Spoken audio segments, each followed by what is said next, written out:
What if Earth had an advanced civilization 100,000 years ago? Welcome back to Simply About Earth.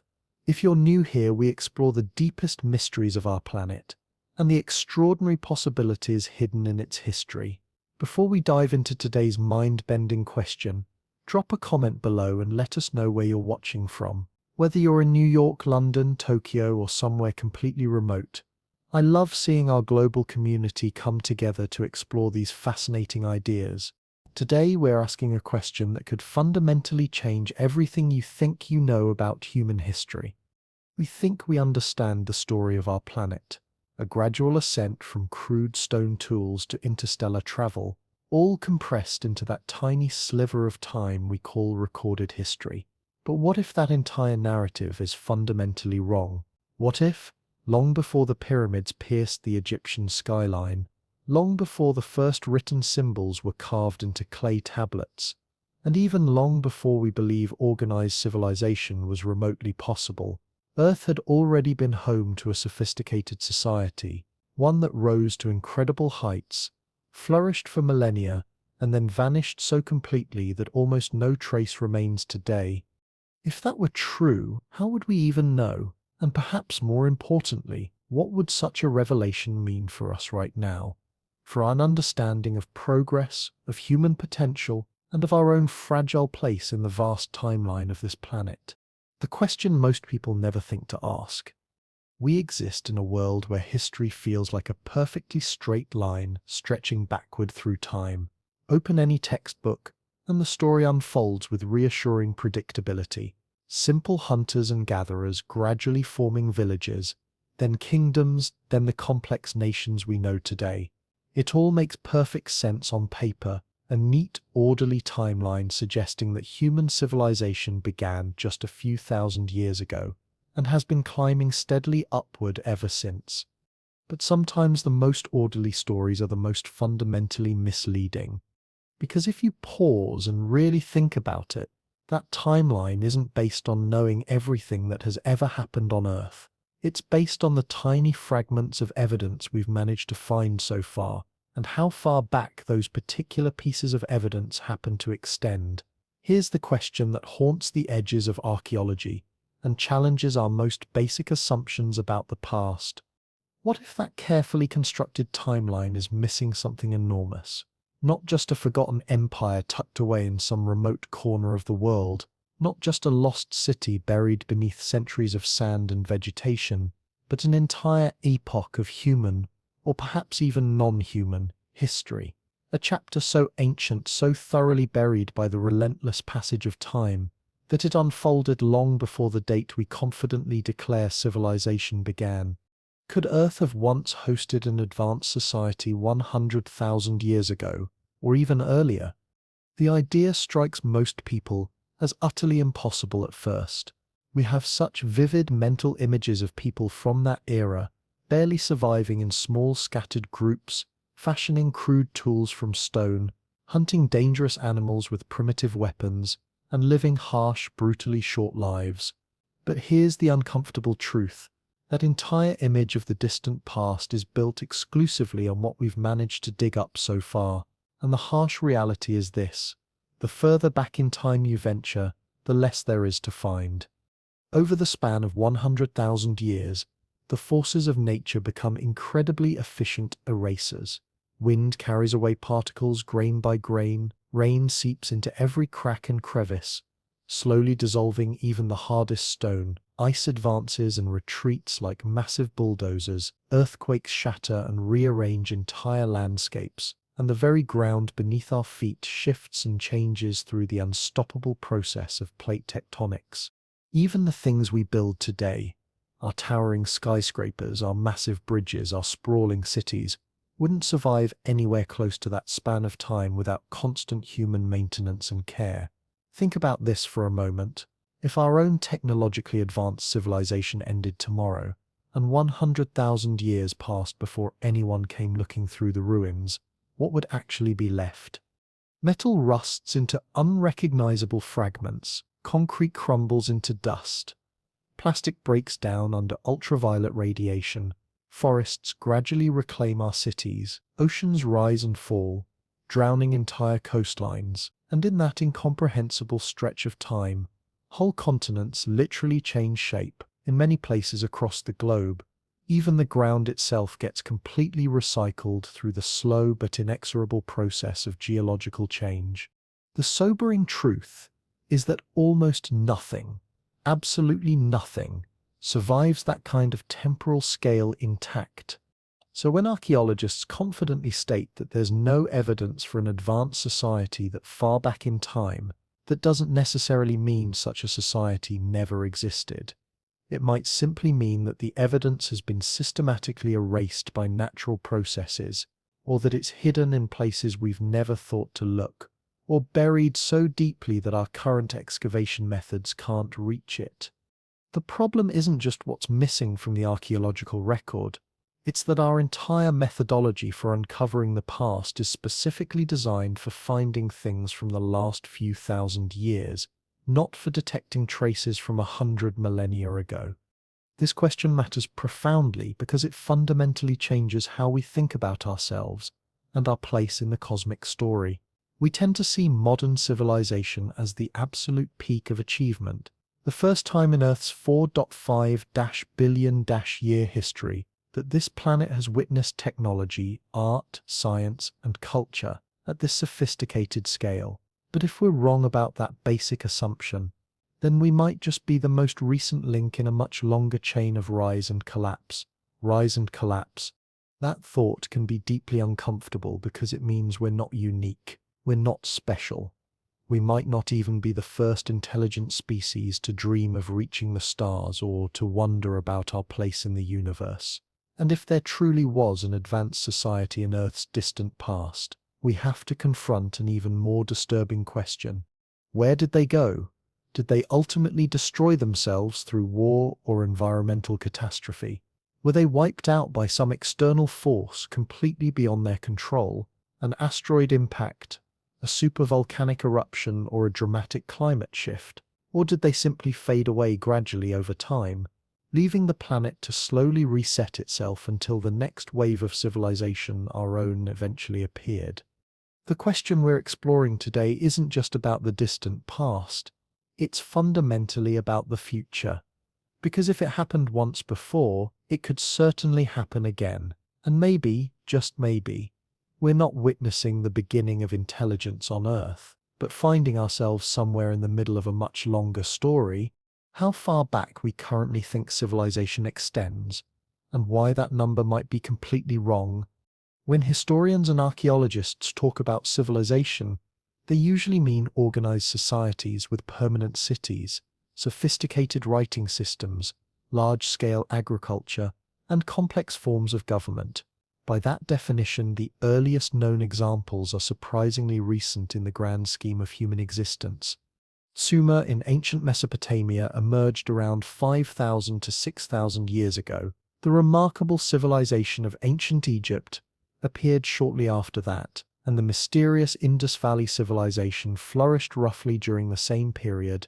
These represent the first cultures we know of that left behind extensive writing, monumental architecture, and large-scale infrastructure we can still find and study today. Before that pivotal period, the historical record gradually fades into the archaeological record. Scattered tools, haunting cave paintings, elaborate burial sites, and other signs that humans were already remarkably intelligent and creative, but apparently living without the complex centralized systems we associate with true civilization.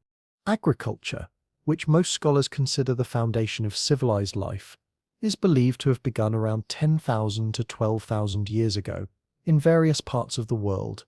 That's the starting point most history textbooks use for tracking human progress toward modern society. And here's the truly staggering part. That entire span from the first permanent cities to the present day represents a tiny fraction compared to how long modern humans have actually existed on this planet. Homo sapiens, our exact species, is at least 300,000 years old, possibly older. That means for more than 95% of our entire existence as a species, we apparently lived without cities, without writing systems, and without any form of recorded history. Or at least, That's what we currently assume based on the evidence we've found so far. But this assumption rests on what might be a fundamentally shaky foundation. We believe civilizations started relatively recently because that's exactly as far back as our most obvious and durable evidence currently extends. But evidence, especially evidence from the deep past, is incredibly fragile and subject to countless forms of destruction.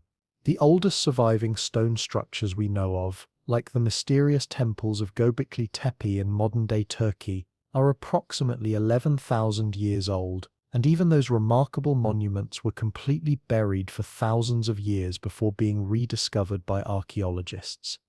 We have absolutely no monumental architecture surviving from 50,000 years ago, let alone 100,000 years ago, and so we automatically assume that none ever existed. But as any scientist will tell you, absence of evidence is definitely not the same thing as evidence of absence.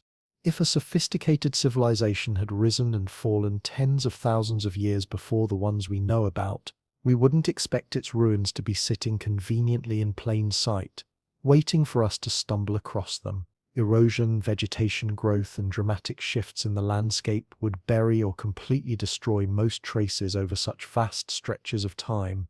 The further back you go in history, the more likely it becomes that the entire landscape has been fundamentally transformed. Ancient coastlines have shifted by hundreds of miles, major river systems have changed course completely, and entire land masses have been submerged beneath rising seas or uplifted into mountain ranges. The very geography of the world was dramatically different 100,000 years ago. There's another crucial reason we might be missing evidence of an older civilization: our own built-in bias as researchers. Modern archaeology naturally focuses most of its limited resources on sites that are already suspected to contain significant remains, often because of nearby discoveries, surviving written records, or persistent local traditions pointing to ancient activity. Virtually nobody is systematically digging deep beneath the ocean floor, searching for traces of cities from 100,000 years ago, because that's simply not something mainstream archaeology considers likely or worth the enormous expense.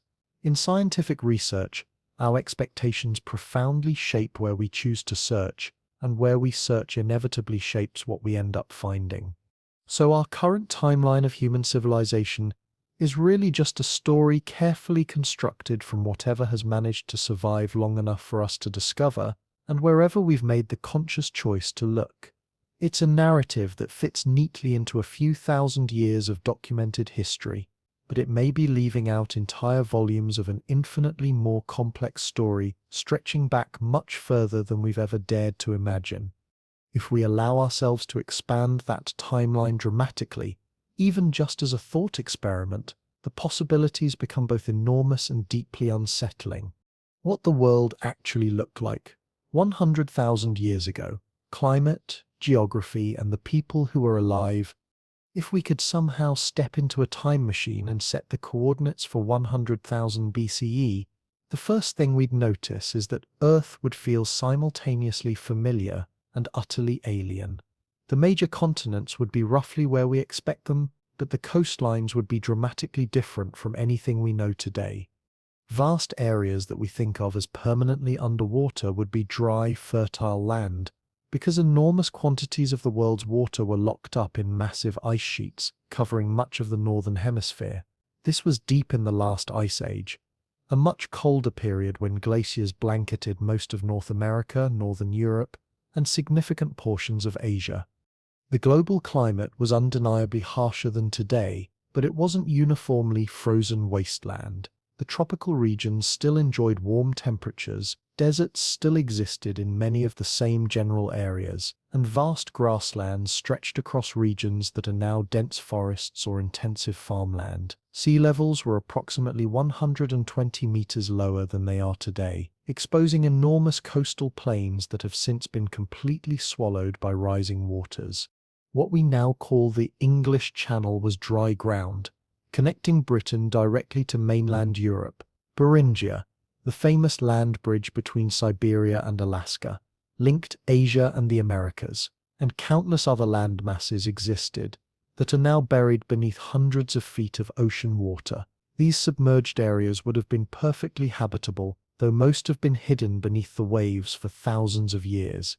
Modern humans were definitely already here by this point in history. Anatomically modern Homo sapiens had been living on Earth for at least 200,000 years, sharing the planet with other human species like the Neanderthals in Europe and the enigmatic Denisovans in parts of Asia. There were no cities that we know of, at least none that we've discovered so far, but these ancient people were skilled hunters and sophisticated foragers. They crafted complex tools from stone, bone, and wood. They controlled fire and used it for cooking, warmth, and protection, and they almost certainly had languages complex enough to share detailed information about their environment, their techniques, and their accumulated knowledge across generations. But here's where things become truly intriguing. Our mental picture of these people as purely primitive comes almost entirely from the specific types of artifacts we've managed to find. We discover tools, simple shelters, and artwork made from materials that happen to last for tens of thousands of years. But if they had built anything more sophisticated using perishable materials like wood, sophisticated textiles, or even certain kinds of advanced composite materials, those innovations would have vanished completely long before we ever had a chance to find them. We might be dramatically underestimating how much these ancient people actually knew and what they were capable of achieving, simply because the most impressive evidence has been systematically erased by time itself. In 100,000 BCE, vast stretches of the Earth were essentially empty by today's population standards. Human groups were relatively small and widely scattered across the continents, but that demographic reality doesn't necessarily mean they couldn't have been far more advanced than we currently believe. A small but highly intelligent population could theoretically develop sophisticated knowledge, advanced techniques, and even impressive technologies, especially if they were concentrated in one particularly fertile and environmentally stable region that provided abundant resources. We also have to remember that the planet's natural resources and ecosystems were in a completely different state back then. Rich deposits of valuable minerals lay much closer to the surface, completely untouched by human exploitation. Pristine forests and ecosystems offered materials and opportunities that we can barely imagine today, and the entire global environment was free from any form of human-caused pollution or degradation. If a particularly innovative group during that time period had possessed both exceptional intelligence and access to the right environmental conditions, it's not entirely impossible that they could have developed in ways that would leave almost no recognizable trace in the archaeological record we're familiar with today. When we look back at 100,000 BCE through the lens of modern archaeology, we see a wild, largely uncharted world populated by scattered human groups, living in what appears to be a purely subsistence lifestyle. But the uncomfortable truth is that we can't be completely certain there weren't isolated pockets of something much more sophisticated, hidden enclaves where people had developed knowledge, methods, or even technologies that were far beyond what we imagined possible for that time period. The fact that we haven't found definitive evidence of such advanced groups yet may reveal more about our current limitations as researchers than about the actual truth of what happened in Earth's distant past. Why we automatically assume early humans were simple and primitive. Our deeply ingrained image of early humans as fundamentally simple and primitive comes directly from the story we've been told our entire lives. And that story has been carefully constructed from a very specific and potentially misleading set of evidence. Archaeology as a scientific discipline depends heavily on physical remains that can survive for extended periods, and that creates what researchers call a survival bias in our understanding of the past. Stone tools, fragments of bone, pieces of pottery, and cave paintings can endure for tens of thousands of years under the right conditions. More fragile materials like wood, sophisticated textiles, complex plant-based tools, and organic composites usually vanish completely in a small fraction of that time span. This systematic preservation bias means we primarily see the most durable and often the most crude-looking parts of ancient life, and we unconsciously build our entire picture of prehistoric capabilities from that dramatically incomplete set of surviving artifacts.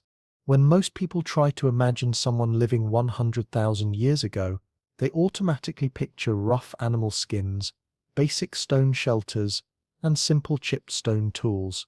That vivid mental image exists because those are precisely the types of things we've been able to dig up and study. But it absolutely doesn't mean those basic items represented the limits of ancient human abilities and creativity. If these early people had developed sophisticated techniques for working with advanced organic materials that degraded quickly over time, or if they had created forms of technology that didn't require massive stone monuments or metal frameworks, the archaeological record would be almost completely invisible to modern researchers. We would have no way of knowing about their true capabilities. Another powerful reason for our primitive assumption is our own deeply embedded sense of inevitable progress. Modern humans tend to believe that intelligence and technological capability represent a straight upward climb through history, that every step forward is permanent and irreversible, and that earlier stages in human development must necessarily have been less advanced than later ones. But recorded history, even within just the last few thousand years, clearly shows that this assumption is often completely wrong. Complex civilizations rise to remarkable heights, master incredibly sophisticated skills and technologies, and then collapse catastrophically, losing vast amounts of accumulated knowledge that sometimes takes centuries or even millennia to rediscover and reconstruct. If such dramatic loss of knowledge and capability can happen within 1,000 years of documented history, imagine what could potentially be lost and forgotten over a span of 100,000 years. We also consistently underestimate the raw mental abilities of our ancient ancestors because of a persistent but unfounded bias, the assumption that modern automatically equals smarter. Yet anatomically modern humans living 100,000 years ago possessed brains that were just as large, complex, and capable as ours today. They had exactly the same capacity for abstract thought, long-term planning, symbolic communication, sophisticated problem-solving, and creative innovation that we do. More importantly, they lived in environments that required constant adaptation, cooperation, and survival skills that were in many ways far more demanding and mentally challenging than most aspects of modern life. Successfully navigating a world full of dangerous predators, unpredictable weather, complex social dynamics, and limited resources required a level of intelligence, creativity, and practical knowledge that most of us today simply don't possess. The persistent narrative of early humans as primitive and limited fits comfortably into the way we prefer to think about ourselves and our place in history. It makes us feel like the pinnacle of human achievement, the first generation to truly understand the world around us and develop the tools to shape it according to our will. But this self-flattering view may reveal much more about our psychological need to feel special and unique than about what actually happened in the vast stretches of prehistory. If we can let go of that comfortable but potentially misleading assumption, a dramatically different picture begins to emerge. One where early humans, or perhaps even another human species entirely, could have reached levels of sophistication and achievement that we haven't yet imagined, while leaving behind almost nothing that we would immediately recognize as proof of their advanced capabilities. The massive problem of missing evidence over such vast timescales. When we're discussing events that occurred 100,000 years ago, we're dealing with a span of time so incomprehensibly vast that it's almost impossible to fully grasp using our normal human perspective. A single century feels long to us. 1,000 years feels like ancient history. But 100,000 years represents a temporal scale where virtually nothing created by intelligent hands can survive in any recognizable form whatsoever. Even the most durable materials break down systematically over such periods. Stone, which we tend to think of as essentially permanent, gradually wears away under constant exposure to wind, rain, repeated freeze-thaw cycles, and dramatic temperature fluctuations. Metals corrode and crumble when exposed to oxygen and moisture over extended periods. Wood rots away completely. Fabrics disintegrate into dust, And even modern plastics, which we often think of as incredibly long-lasting, eventually break down into microscopic particles under ultraviolet radiation and chemical weathering. But material decay is just the beginning of the problem. The soil itself shifts and moves constantly. Plants grow, die, and decompose in endless cycles. Animals dig burrows and tunnels. Root systems expand and contract. And over sufficiently long periods, every trace of human activity on the surface gets scattered, buried under layers of sediment, or erased entirely by natural processes. Then there's the much larger issue of geological change itself. Earth's surface is in constant motion, just at a pace far too slow for us to notice during a normal human lifetime. Mountain ranges rise from tectonic forces, river systems change their courses dramatically, and coastlines are continuously reshaped by erosion, rising sea levels, and shifting weather patterns. Land that was once fertile and densely populated can gradually be transformed into desert or completely flooded by rising oceans, or buried under advancing glaciers during ice ages. Under the slow but inexorable grinding of plate tectonics, entire regions can be pushed upward into mountain ranges, dragged downward below sea level, or even recycled back into the Earth's molten mantle, where they're completely destroyed. In many parts of the world, the actual ground surface you're standing on today simply didn't exist in the same form or location 100,000 years ago. Even if an advanced society had somehow managed to build massive cities with towering monuments, most of their remains would have been systematically claimed and erased by these relentless natural processes operating over geological timescales. Consider this sobering thought. The tallest skyscraper standing today would crumble into unrecognizable dust within just a few thousand years, if left completely untended. Within 100,000 years, even the basic outline and foundation of an entire modern city could be completely gone, replaced by dense forest, shifting desert sands, or open ocean water. We also have to acknowledge that humans haven't been seriously looking for such ancient evidence for very long at all. Archaeology and geology are still relatively young scientific disciplines, and the vast majority of their focus has been concentrated on more recent and easily accessible layers of the past. Attempting to investigate periods as remote as 100,000 years ago requires digging much deeper than most excavations ever reach, and often involves exploring locations that are extremely difficult or dangerous to access, like the deep ocean floor or areas buried beneath massive ice sheets. The stark reality is simply this: the complete absence of clear physical evidence from 100,000 years ago absolutely does not prove that nothing advanced existed during that period. It just demonstrates that time itself is an almost perfect erasing mechanism, operating on scales that make human artifacts and achievements essentially invisible. If there truly was once a sophisticated society with advanced knowledge, impressive technology, or remarkable cultural achievements far beyond what we expect for that era, it's entirely possible that their traces have been reduced to nothing more than scattered atomic particles buried completely beyond our current ability to detect or recover them. How erosion, plate tectonics, and natural decay systematically erase almost everything over tens of thousands of years. To truly understand why evidence from 100,000 years ago is so extraordinarily rare, we need to examine how Earth constantly and systematically reshapes its own surface. Our planet isn't a static museum where artifacts remain undisturbed for visitors to discover.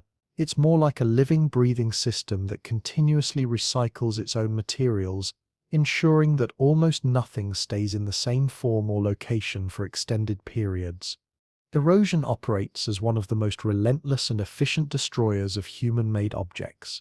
Wind carries microscopic grains of sand that can slowly grind down even the hardest stone over the course of centuries, acting like an enormous sandblasting operation that never stops. Rainwater seeps into tiny cracks and fissures, then freezes during cold periods and expands with tremendous force, gradually breaking apart even the most solid rock formations. River systems carve deep valleys and canyons over time, washing away absolutely anything in their path and carrying the debris toward the ocean.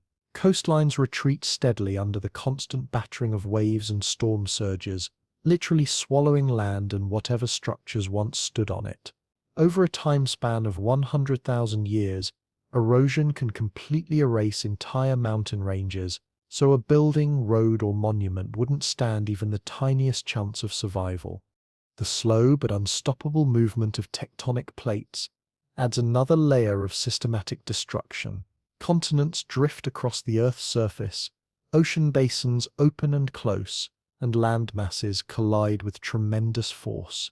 In some regions, the ground is gradually uplifted into towering mountain ranges, while in other areas it slowly sinks beneath sea level or is dragged down into deep ocean trenches.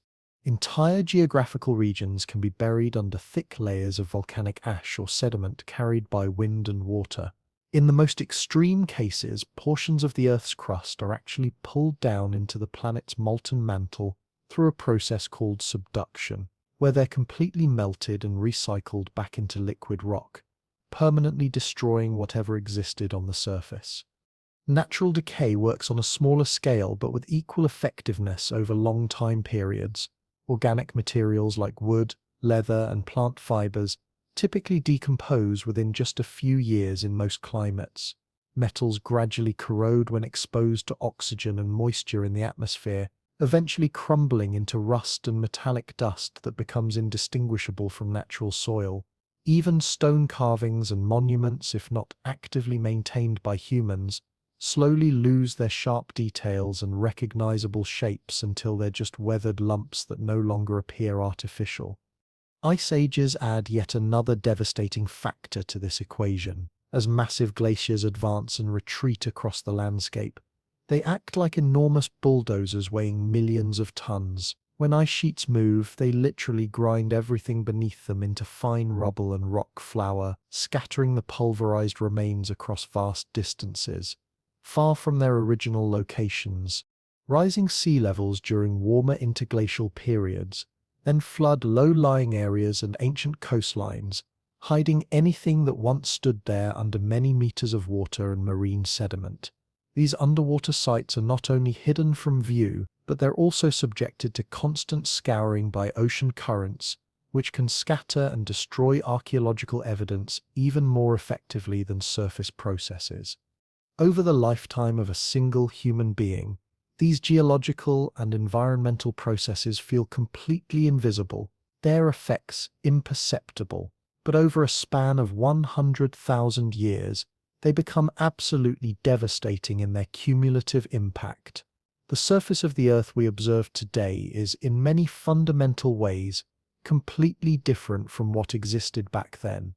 If an advanced society truly did flourish in Earth's distant past, the vast majority of its physical remains would have been systematically erased, not by some dramatic catastrophic event, but by the quiet, patient, and utterly relentless work of the planet itself, acting as a cosmic recycling system.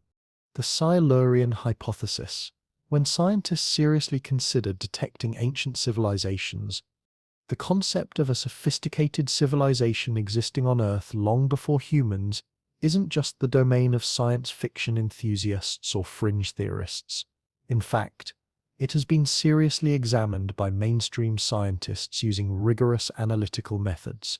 In 2018, two respected researchers, Gavin Schmidt, a climate scientist from NASA's Goddard Institute, and Adam Frank, an astrophysicist from the University of Rochester, published a groundbreaking scientific paper exploring what they termed the Silurian hypothesis. The name was a playful reference to an ancient reptilian race from the long-running British science fiction series Doctor Who, but the fundamental question they were investigating was absolutely serious and scientifically valid. If an industrial civilization had existed on Earth millions of years before humans evolved, how would we possibly detect evidence of it today using current scientific methods? Their research focus was specifically on the geological record rather than physical artifacts. Schmidt and Frank pointed out that the survival of actual buildings, machines, tools, or even fossilized bones over millions of years is vanishingly unlikely under normal circumstances. but certain large-scale environmental changes caused by industrial activity might persist much longer in detectable forms. For example, our current civilization is leaving behind distinctive chemical signatures in the form of unusual synthetic compounds in the atmosphere, soil composition, and ocean chemistry.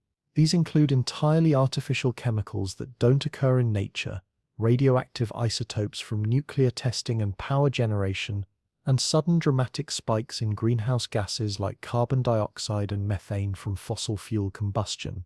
Even if no skyscraper or factory survived for millions of years, these subtle but distinctive chemical fingerprints could still be detectable in deep geological layers, providing evidence that some form of industrial activity occurred during that time period. The Silurian hypothesis suggests that if a technological civilization had existed 100,000 years ago, or even much earlier, the most promising approach for detecting it wouldn't involve searching for physical ruins or manufactured objects, but rather looking for unusual anomalies preserved in ancient sediment cores, ice core samples, or deep ocean deposits. These geological clues might include unexpected fluctuations in carbon isotope ratios, strange concentrations of rare earth elements that don't occur naturally in such quantities, or deposits of synthetic materials that could only have been produced through sophisticated chemical processes. Schmidt and Frank were careful to emphasize that they weren't claiming such an ancient civilization definitely existed, only that current geological evidence doesn't entirely rule out the possibility.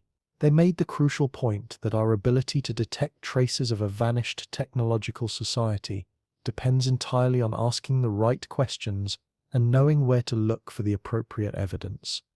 If we don't expect to find evidence of ancient industrial activity, we probably won't recognize the subtle clues even if they're present in geological formations we've already studied extensively.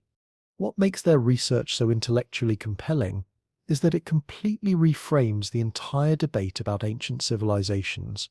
Instead of asking where are the cities and machines, it asks what kinds of long-lasting environmental fingerprints would any technological civilization inevitably leave behind on a planet. When you approach the question from that perspective, it becomes much easier to envision how something genuinely advanced could have risen, flourished for thousands of years, and then vanished completely, without leaving behind the types of obvious ruins that dominate our imagination when we think about lost civilizations. What signs a truly ancient advanced society might actually leave behind? If a sophisticated civilization had thrived on Earth 100,000 years ago, what tangible evidence might actually remain for modern scientists to discover today? The answer depends heavily on what kind of society it was, what materials and technologies they used, and what environmental conditions preserved or destroyed their legacy. We often imagine finding remnants in the form of crumbling skyscrapers, ancient highways, and sprawling industrial complexes, but those particular images are shaped entirely by our own modern way of organizing society. In reality, massive physical structures represent the least likely traces to survive over such vast time periods. Instead, the most durable evidence would probably be indirect, subtle environmental fingerprints embedded in the planet's geology, rather than standing monuments waiting to be photographed. One significant possibility would be unusual chemical signatures preserved in soil layers or rock formations from that specific time period. If an ancient society had engaged in large-scale metallurgy, extensive mining operations, or the creation of synthetic compounds that don't occur naturally, some of those distinctive byproducts might remain locked in sedimentary deposits even after everything else had vanished. Modern scientists have already identified human-made chemicals in today's environment that will likely persist in detectable concentrations for hundreds of thousands of years, including certain types of plastics, fluorinated compounds, and radioactive isotopes. If something chemically similar had been produced by an ancient technological society, traces might still be discoverable in the right geological layers. Another potential sign might be significant disruptions in the natural carbon cycle preserved in ice cores or ocean sediments. Industrial civilizations tend to dramatically alter their planet's atmospheric composition through burning organic materials or fossil fuels. If ancient people had consumed large quantities of biomass or discovered ways to extract and burn petroleum products, it could have caused detectable spikes in greenhouse gases like carbon dioxide or methane that left measurable imprints in environmental records. Large-scale mining operations represent another possibility for leaving permanent traces. Areas where valuable minerals, ores, or other resources were systematically extracted from the ground could show characteristic patterns of geological disruption. Over many thousands of years, natural erosion and vegetation growth would certainly hide these mining scars, but some fundamental changes to bedrock formations could still be visible to modern geologists who knew exactly what to look for. Radioactive isotopes might provide some of the most definitive evidence if an ancient civilization had developed nuclear technology. Traces of unusual isotopes that don't occur naturally in such concentrations, or artificial elements that can only be created through controlled nuclear reactions, could persist for hundreds of thousands of years as unmistakable proof of technological intervention. Even ancient garbage dumps or waste disposal sites could potentially hold valuable clues if they somehow became fossilized under very specific conditions. In rare cases, layers of refuse from past human settlements have survived for thousands of years when buried under the right combination of sediment and environmental conditions. If circumstances were perfect, such deposits might preserve fragments of unusual materials, chemical residues, or artifacts that could last much longer than anyone expects. But here's the fundamental challenge with detecting these subtle traces. Finding them requires knowing exactly where to dig and having sophisticated enough equipment to reach the appropriate depths. The most likely locations to preserve evidence from 100,000 years ago would be areas that have remained geologically stable throughout that entire period. Regions that somehow escaped major flooding, glaciation, volcanic activity, or heavy erosion. Such geologically stable areas are extremely rare on our dynamic planet, and without compelling reasons to target them specifically, research teams might never investigate the right locations with sufficient depth and precision. This means that definitive signs of a truly ancient advanced society could very well exist somewhere in Earth's geological record, tiny and hidden, but essentially indistinguishable from natural anomalies, unless researchers actively search for them with this specific possibility in mind. Why most physical artifacts wouldn't survive even 10,000 years, let alone 100,000. When we think about uncovering evidence from ancient civilizations, our minds immediately turn to dramatic archaeological discoveries, crumbling temples emerging from jungle overgrowth, half-buried statues with mysterious inscriptions, fragments of pottery that reveal artistic traditions. But the uncomfortable truth is that these represent extremely rare exceptions to the general rule of complete destruction over time. Most of what humans create, even in our technologically advanced modern world, is shockingly temporary when viewed on geological timescales. A mere 10,000 years, which feels like an eternity from a human perspective, is already sufficient to erase the overwhelming majority of physical artifacts. Expanding that time frame to 100,000 years makes survival virtually impossible for almost anything made by intelligent hands. Consider metals, which we often think of as durable and long-lasting. Iron rusts rapidly when exposed to oxygen and moisture, gradually flaking apart into red-brown powder that becomes indistinguishable from natural soil. Copper develops that characteristic green patina as it corrodes, eventually breaking down into granular residue. Aluminum, while more resistant to certain types of corrosion, would ultimately oxidize and fragment under constant environmental exposure. Even gold, which doesn't tarnish or corrode under normal conditions, could be dispersed and buried by shifting soils, erosion, and natural geological processes, until individual particles become scattered across vast areas in concentrations too low to detect. Stone, which we intuitively regard as essentially eternal, faces its own systematic destruction over extended time periods. Monuments like the Great Pyramids of Egypt have lasted for thousands of years primarily because they're absolutely massive in scale. built in an extremely dry climate that minimizes weathering and have received some degree of maintenance and protection over the centuries. But even these iconic structures show clear signs of erosion and damage after just a few millennia. Under constant exposure to wind-blown sand, seasonal temperature fluctuations, occasional rainfall, and the gradual expansion of plant roots, stone carvings lose their fine details, walls develop cracks and eventually collapse, and entire structures slowly crumble into piles of rubble that become increasingly difficult to distinguish from natural rock formations. Organic materials face even more rapid destruction. Wood rots completely within decades unless preserved under very specific conditions like extreme dryness or permanent waterlogging. Textiles, paper, leather, and similar materials typically vanish within centuries at most. Even modern plastics, which we regard as a persistent environmental problem because of their resistance to natural decomposition, would eventually succumb to ultraviolet radiation, temperature cycling, and chemical breakdown, especially if exposed on the surface rather than buried in stable soil conditions. But even if some artifacts somehow manage to avoid chemical decay and material breakdown, the larger forces of geology can still eliminate it entirely. Earthquakes can shatter and bury objects under landslides, volcanic eruptions can cover vast areas with layers of ash and lava, floods can transport debris thousands of miles from its original location, and advancing glaciers can grind everything in their path into fine powder. Rising sea levels can submerge entire coastlines, leaving whatever human constructions once existed there under hundreds of feet of water and marine sediment. Over truly extended periods, these natural disasters don't represent occasional exceptions. They become statistical certainties that will eventually affect every location on Earth's surface.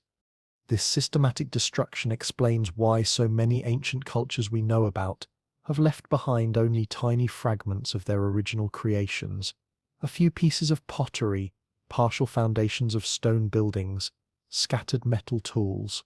And those discoveries represent civilizations that existed within the last few thousand years, not 100,000 years ago.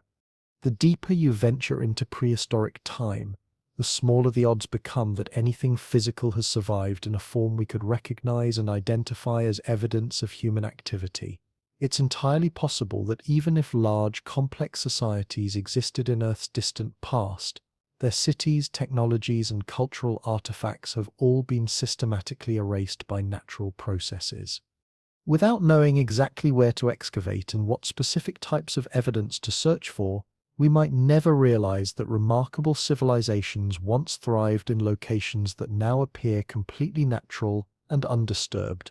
The fundamental limitations of archaeology when reaching this far back in time.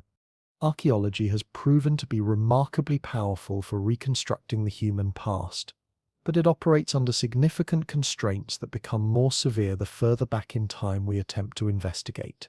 Most successful archaeological work focuses on historical periods where evidence is both relatively abundant and reasonably accessible, typically meaning the last few thousand years, where physical remains exist in decent condition, and we often have written records to guide our interpretation of discoveries.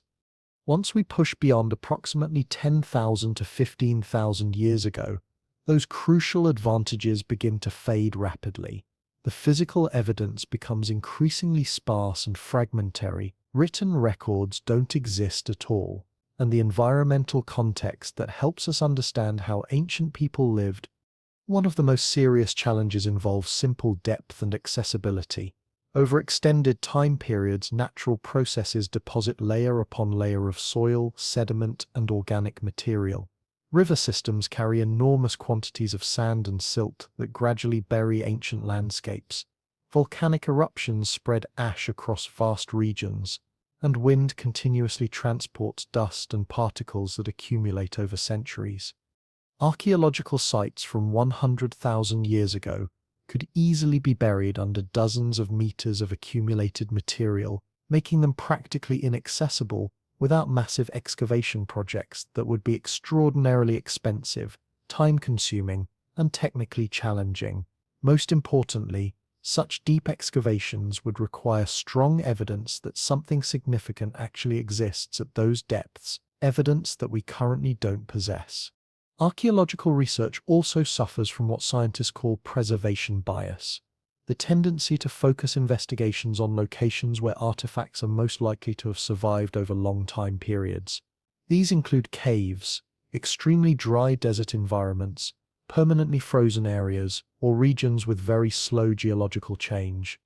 While these special preservation environments are invaluable for finding stone tools, bone fragments, or cave paintings, they don't represent a complete or balanced picture of how ancient people actually lived. If a sophisticated society had thrived in regions that have since been flooded by rising seas, covered by dense jungle growth, or transformed by major geological changes, their remains would be far less likely to be discovered using conventional archaeological methods. Funding priorities and research expectations also play crucial roles in determining what gets investigated. Scientific research is inevitably driven by specific questions and hypotheses, and the possibility of advanced civilizations existing 100,000 years ago is not widely accepted or supported within mainstream archaeological thinking. This means that relatively few excavations are specifically designed to look for evidence of such ancient technological societies, and limited resources are allocated to exploring possibilities that fall outside the established historical timeline. Research proposals that suggest digging for cities or complex artifacts from periods that far exceed conventional expectations would face skepticism from funding committees and institutional review boards. Even if archaeologists did discover something unusual or seemingly out of place, interpreting it correctly presents another major obstacle. A single anomalous artifact discovered without broader context, without multiple related finds, clear settlement patterns, or supporting environmental data, can be easily dismissed as a coincidence, contamination from more recent periods, or simply a misdated object. Convincing the broader scientific community that such a discovery represents genuine evidence of advanced ancient civilization would require overwhelming proof from multiple independent sources, proof that might not exist or might remain buried in locations we haven't thought to explore. In essence, archaeology faces fundamental limitations not just related to what survives from the distant past, but also concerning where we choose to look, how deep we're willing and able to excavate, and what we realistically expect to find based on our current theoretical frameworks. If an advanced technological society had indeed existed 100,000 years ago, evidence of their achievements might very well be hidden in places we've never considered searching, or buried so deeply beneath accumulated sediment that our current excavation techniques simply can't reach the relevant layers. Hidden locations where we might still find traces, deep underground, beneath ice sheets and under the ocean. If an advanced civilization had existed 100,000 years ago, the most promising locations for finding surviving evidence wouldn't be in the exposed landscapes and open areas where we typically conduct archaeological research. Instead, traces would most likely be preserved in hidden environments that have been naturally shielded from the constant wear and systematic reshaping of Earth's surface. These protected locations might have quietly safeguarded fragments of ancient activity, while the rest of the planet methodically erased them through normal geological processes. Deep underground environments represent one of the most intriguing possibilities. Natural cave systems, sealed chambers formed by geological processes, or even artificial tunnels and storage areas dug into stable bedrock could potentially protect artifacts from surface erosion, weather damage, and plant growth for extraordinarily long periods. While survival isn't guaranteed even in these protected environments, the special conditions found in stable, dry caves have successfully preserved human remains, tools, and even artwork for tens of thousands of years. If members of an ancient society had constructed underground storage facilities, shelter networks, or ceremonial spaces carved into solid bedrock, some fragments of their work might still be waiting beneath our feet, hidden under layers of accumulated sediment and soil. Areas covered by massive ice sheets present another fascinating possibility that's barely been explored. Large portions of Greenland and Antarctica have been continuously covered by ice for hundreds of thousands of years. If habitable land beneath those ice sheets had once supported settlements or cities before the ice advanced during major glacial periods, those sites could be perfectly preserved in a kind of deep freeze, completely untouched by normal decay processes. The challenge, of course, is that accessing such locations would require drilling through kilometers of solid ice, an extremely expensive and technically demanding process that's currently only attempted for specific climate research projects. But theoretically, these ice-locked areas could hold perfectly preserved evidence of ancient activity, including organic materials and delicate artifacts, that would have completely disintegrated under normal environmental conditions.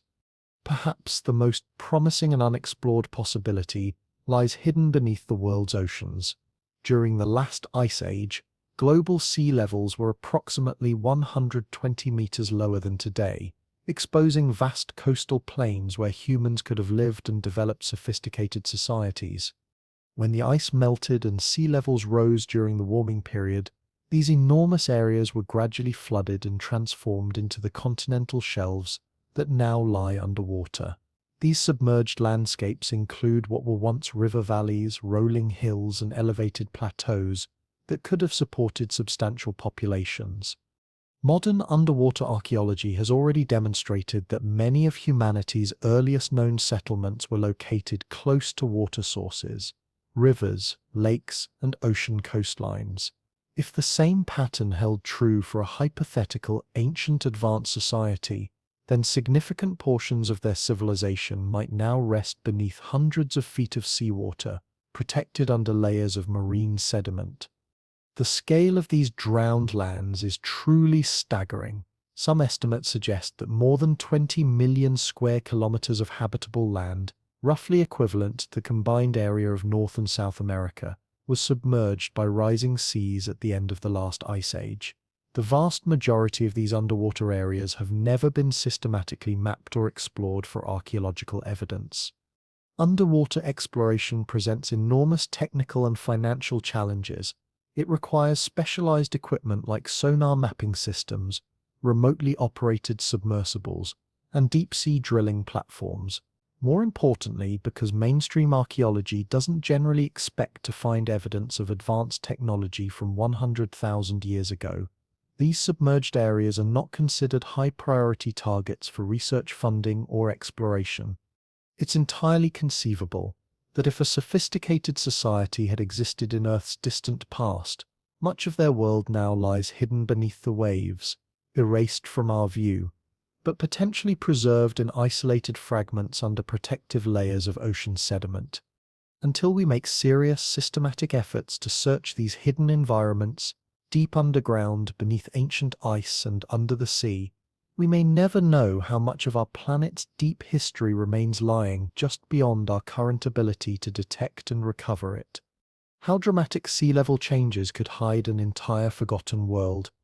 One of the most profound ways that Earth periodically reshapes itself involves massive fluctuations in sea level that can hide or reveal enormous areas of habitable land.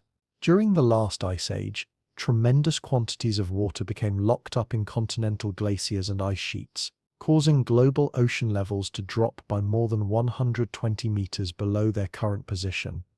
This dramatic change exposed vast stretches of land that are now completely underwater, areas that would have offered ideal conditions for human settlement and cultural development.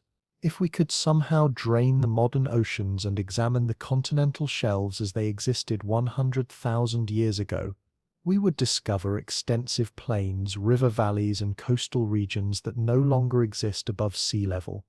These exposed areas would have provided everything necessary for supporting large populations: access to fresh water from rivers and streams, fertile soil suitable for primitive agriculture or intensive foraging, abundant marine resources from shallow coastal waters, and natural harbors that would facilitate travel and trade between different groups. If an advanced society had developed during that period, it's logical to assume they would have established their major population centers along these productive coastlines, exactly as human civilizations have done throughout recorded history. When the Ice Age finally ended and global climate began warming, the massive glaciers started melting over a period of several thousand years.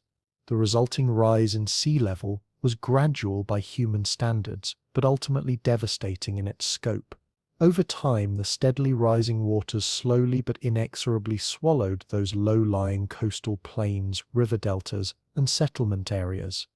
Entire landscapes disappeared beneath the advancing tide, along with any cities, monuments, harbors, or cultural sites that might have been built on them. Unlike terrestrial archaeological sites, which can sometimes be preserved under protective layers of wind-blown sediment, these drowned settlements were often scoured by powerful ocean currents, storm waves, and underwater landslides before being buried under marine deposits. The sheer scale of land lost to rising seas is almost impossible to comprehend. Conservative estimates suggest that approximately 20 million square kilometers of previously habitable land, an area roughly equivalent to the combined size of North and South America, was submerged during the post-glacial sea level rise. Most of this drowned territory has never been systematically surveyed or mapped in detail. What limited underwater archaeology has been attempted has already revealed stone tools, primitive settlements, and other evidence of human activity from much more recent time periods, providing tantalizing hints of what might still be waiting to be discovered from much deeper in the past. The technical challenges of exploring these submerged landscapes are formidable. Investigating underwater sites requires expensive specialized equipment including sonar mapping systems, submersible vehicles, underwater excavation tools, and deep-sea drilling platforms. Ocean currents, poor visibility, extreme pressure at depth, and unpredictable weather conditions make such work dangerous and technically demanding. More significantly, because mainstream archaeological theory doesn't anticipate finding evidence of advanced civilizations from 100,000 years ago, these underwater areas haven't been prioritized for research funding or systematic exploration. The limited resources available for underwater archaeology are typically focused on more recent shipwrecks, classical civilizations around the Mediterranean, or well-documented historical sites. It's entirely possible that if a technological society had existed in Earth's distant past, the most important evidence of their achievements now lies hidden beneath the waves, invisible from the surface but potentially preserved in isolated deposits under layers of marine sediment. The irony is striking. We may be searching for traces of ancient civilizations in exactly the wrong places. While archaeologists focus their attention on terrestrial sites that have been exposed to tens of thousands of years of erosion and environmental destruction, the best preserved evidence might be resting peacefully on ocean floors that have remained relatively undisturbed since the Great Sea Level rise. Ancient myths and legends that might be distorted memories of such a society. Throughout the world, virtually every human culture has preserved ancient stories about great cities, powerful civilizations, and catastrophic floods that swept away entire ways of life. These persistent tales are typically dismissed by historians as pure mythology, imaginative stories invented to explain natural phenomena, teach moral lessons, or provide entertainment during long winter nights. But some researchers have begun to wonder whether these widespread legends might actually preserve fragments of real historical memory, distant cultural echoes of actual events that have been passed down across countless generations, gradually transformed and embellished, but retaining kernels of genuine truth. The most famous example is undoubtedly the story of Atlantis, originally described by the Greek philosopher Plato around 360 BCE.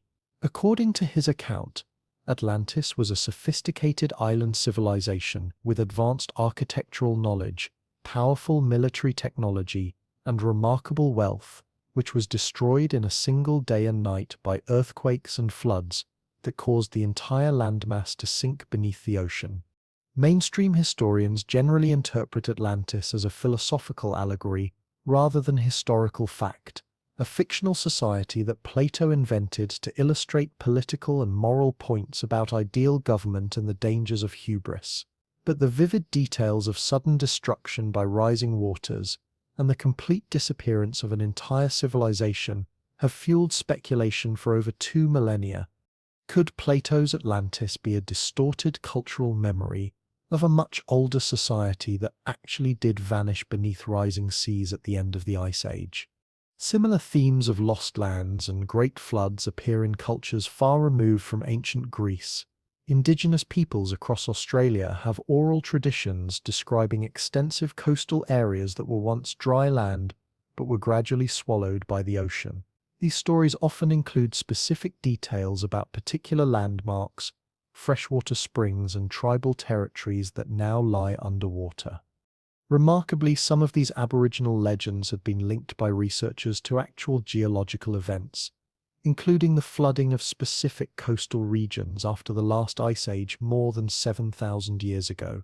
If cultural memory can accurately preserve information about real environmental changes across such vast time spans, it's not entirely impossible that much older events could also survive in highly modified form.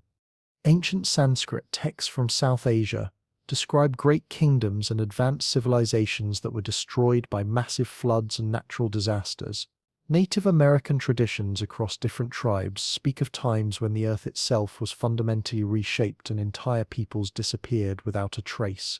The biblical story of Noah's flood mirrors even older Mesopotamian tales like the Epic of Gilgamesh, which tells of a great deluge sent by the gods to reset human civilization.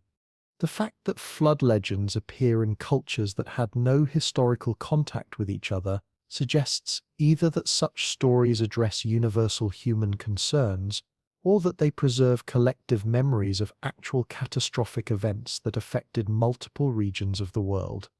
It's crucial to understand that oral traditions change dramatically over time. Details are inevitably added, meanings shift and evolve, and supernatural elements often replace practical explanations. A real city destroyed by rising sea levels could easily transform over generations into a mythical golden kingdom, sunk by divine punishment for moral failings. But underneath the accumulated embellishments and cultural reinterpretations, there might still remain a core of historical truth, a fragmented memory of a time when the world was genuinely different, and something remarkable was permanently lost. If an advanced society had actually existed 100,000 years ago, and if some of its people somehow survived whatever disaster ended their civilization, they could have passed down pieces of their story to their descendants. Over thousands of years, those historical fragments might have blended with other cultural traditions, been reshaped by each generation that retold them, and gradually transformed into the myths and legends we know today. From our modern perspective, we might see these stories only as imaginative fiction, never realizing that they could all be pointing toward the same forgotten reality from humanity's deep past. Examples of controversial out-of-place artifacts that continue to spark debate. Throughout the history of archaeology and geology, researchers have occasionally discovered objects that seem to challenge our conventional understanding of technological development and historical timelines. These controversial finds, often called out-of-place artifacts or OOP arts, appear to have been found in geological contexts or archaeological layers, where they theoretically shouldn't exist according to mainstream scientific chronology. While most of these discoveries eventually receive conventional explanations once they're studied in detail, a few continue to raise intriguing questions and fuel ongoing speculation about whether our historical timeline might be missing important chapters. One of the most famous and well-documented examples is the Antikythera mechanism, a remarkably sophisticated geared device discovered in 1901 in a shipwreck off the coast of Greece. Dating to approximately 2,000 years ago, well within recorded history, not 100,000 years ago, this ancient computer was nevertheless far more technologically advanced than historians thought possible for that time period. The bronze mechanism contained dozens of precisely crafted gears, dials, and mechanical components that could accurately predict the positions of celestial bodies, calculate eclipse dates, and track the complex cycles of astronomical events. Its level of mechanical sophistication wasn't equaled again until similar clockwork devices appeared in European cathedrals more than 1,000 years later. The Antikythera discovery serves as a powerful reminder that technology can appear much earlier than we expect and can be completely lost for centuries or millennia afterward. It demonstrates that our assumptions about what ancient people were capable of achieving are sometimes dramatically wrong. More controversial are artifacts claimed to be far older than conventional archaeology accepts. Reports exist of unusual metal spheres allegedly found in South African mines, embedded in rock layers that geologists estimate to be billions of years old. Most earth scientists believe these objects are natural formations called concretions, but their symmetrical shapes and apparently artificial markings have sparked ongoing debate about their true origin. In Illinois, during the 1940s, a lump of coal was reportedly broken open to reveal what appeared to be an iron pot embedded inside. Similar stories circulate about nails, chains, metal tools, and other manufactured objects supposedly found encased in solid rock or coal deposits that formed millions of years before humans are thought to have existed. The problem with most of these accounts is that they lack solid scientific documentation.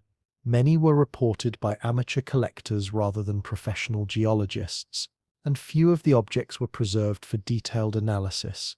Without proper documentation of exactly where and how they were found, it's impossible to rule out contamination, misidentification, or simple hoaxes. There are also the famous London hammer, a tool supposedly encased in a rock concretion, and various stone carvings or sculptures allegedly found in unexpectedly ancient geological layers. In many cases, subsequent scientific testing has revealed these artifacts to be much younger than originally claimed, often because they were accidentally embedded in older rock formations through natural processes or human activity. The challenge with evaluating out-of-place artifacts is that, even if one were genuinely ancient, proving its authenticity would be extremely difficult. Establishing an object's true age requires careful analysis of not just the artifact itself, but also the exact geological context where it was discovered, confirming that it hasn't been moved, contaminated, or altered by later processes is extraordinarily challenging, especially if the object was found accidentally rather than during a controlled scientific excavation. For now, no verified artifact provides compelling evidence of an advanced technological society from 100,000 years ago. However, these controversial discoveries serve an important purpose by keeping the door open to unexpected possibilities. They remind us that surprising technologies can appear in history, disappear completely, and sometimes be rediscovered centuries later. More importantly, they suggest that the archaeological record may still contain gaps and surprises that we haven't even begun to fill, and that our understanding of what's possible in Earth's deep past might need to remain more flexible than we typically assume. How an advanced society 100,000 years ago might have looked completely different from our modern civilization. When we attempt to imagine what an advanced society might have looked like, our minds automatically default to images that closely resemble our own technological world. Cities filled with towering skyscrapers, networks of roads and highways, complex electrical power grids, manufacturing facilities, and all the other visible infrastructure that defines modern civilization. But this represents an extremely narrow and potentially misleading way of thinking about technological advancement. Our vision is shaped by the specific path that human development has taken over the last few centuries, and there's no reason to assume that an ancient civilization would have followed the same trajectory or made the same choices about how to organize their society and utilize available resources. A sophisticated culture that existed 100,000 years ago might have been advanced in ways that would look nothing like our current world, and therefore would leave behind almost no recognizable traces for modern archaeologists to discover and interpret. Consider the possibility that their technology was based entirely on materials and methods that were completely biodegradable. Instead of relying on metals, ceramics, and synthetic polymers that can persist for thousands of years, imagine a civilization whose architecture was constructed from advanced composite materials derived from plant fibers, whose tools were made from high-strength organic compounds, and whose entire technological infrastructure was designed to decompose naturally within decades or centuries. Such a society could have reached remarkable levels of sophistication in engineering, medicine, agriculture, and scientific knowledge, while building everything from materials that would completely vanish from the archaeological record long before we ever had a chance to find them. Their energy systems might also have been radically different from our fossil fuel-dependent approach. We rely heavily on coal, oil, natural gas, nuclear power, and massive electrical distribution networks, all of which leave distinctive environmental signatures that geologists can detect millions of years later. But what if an ancient civilization had developed clean energy technologies that left no permanent geological footprint? Perhaps they mastered ways of harnessing geothermal energy directly from the Earth's crust, or developed biological systems that could efficiently convert solar energy into usable power, or even discovered forms of energy production that we haven't yet imagined. It's also possible that their advancement was primarily biological and intellectual rather than industrial and mechanical. They might have achieved incredible breakthroughs in genetics, allowing them to engineer crops that were far more productive than anything we know today, or developed medical techniques that could extend human lifespan and enhance physical and mental capabilities, or mastered ecological management systems that could sustainably support large populations without damaging the environment. Their technology could have been seamlessly integrated into living systems rather than existing as separate mechanical devices. Imagine buildings that were actually grown rather than constructed, transportation networks based on trained animals or engineered biological systems, or communication methods that utilized natural phenomena like magnetic fields, chemical signals, or even quantum entanglement. The scale and organization of their society might also have been fundamentally different from ours. Our model of progress assumes continuous growth, expansion, and increasing complexity, but an ancient civilization might have consciously chosen stability over growth, maintaining relatively small populations while achieving remarkable advances in knowledge, arts, and quality of life. Such a culture could have been highly advanced in terms of intellectual achievement and technological capability, yet remain virtually invisible in the archaeological record because they didn't build permanent monuments or accumulate the kinds of material possessions that we associate with success. If we restrict our search for ancient civilizations to finding evidence of modern-style industry, metalworking, and monumental architecture, we might completely miss signs of societies that advanced along entirely different paths. The more we expand our imagination about alternative forms of technological development, the easier it becomes to envision how something truly remarkable could have existed 100,000 years ago, without leaving behind the specific types of clues that we're trained to recognize and value. The possibility that they didn't need metals, plastics, or permanent cities as we understand them. Our entire definition of what constitutes an advanced civilization is heavily influenced by our own particular path of technological development. We automatically assume that metals, synthetic materials, and large permanent cities represent essential prerequisites for any sophisticated society because these elements have been crucial to our own advancement over the past few thousand years.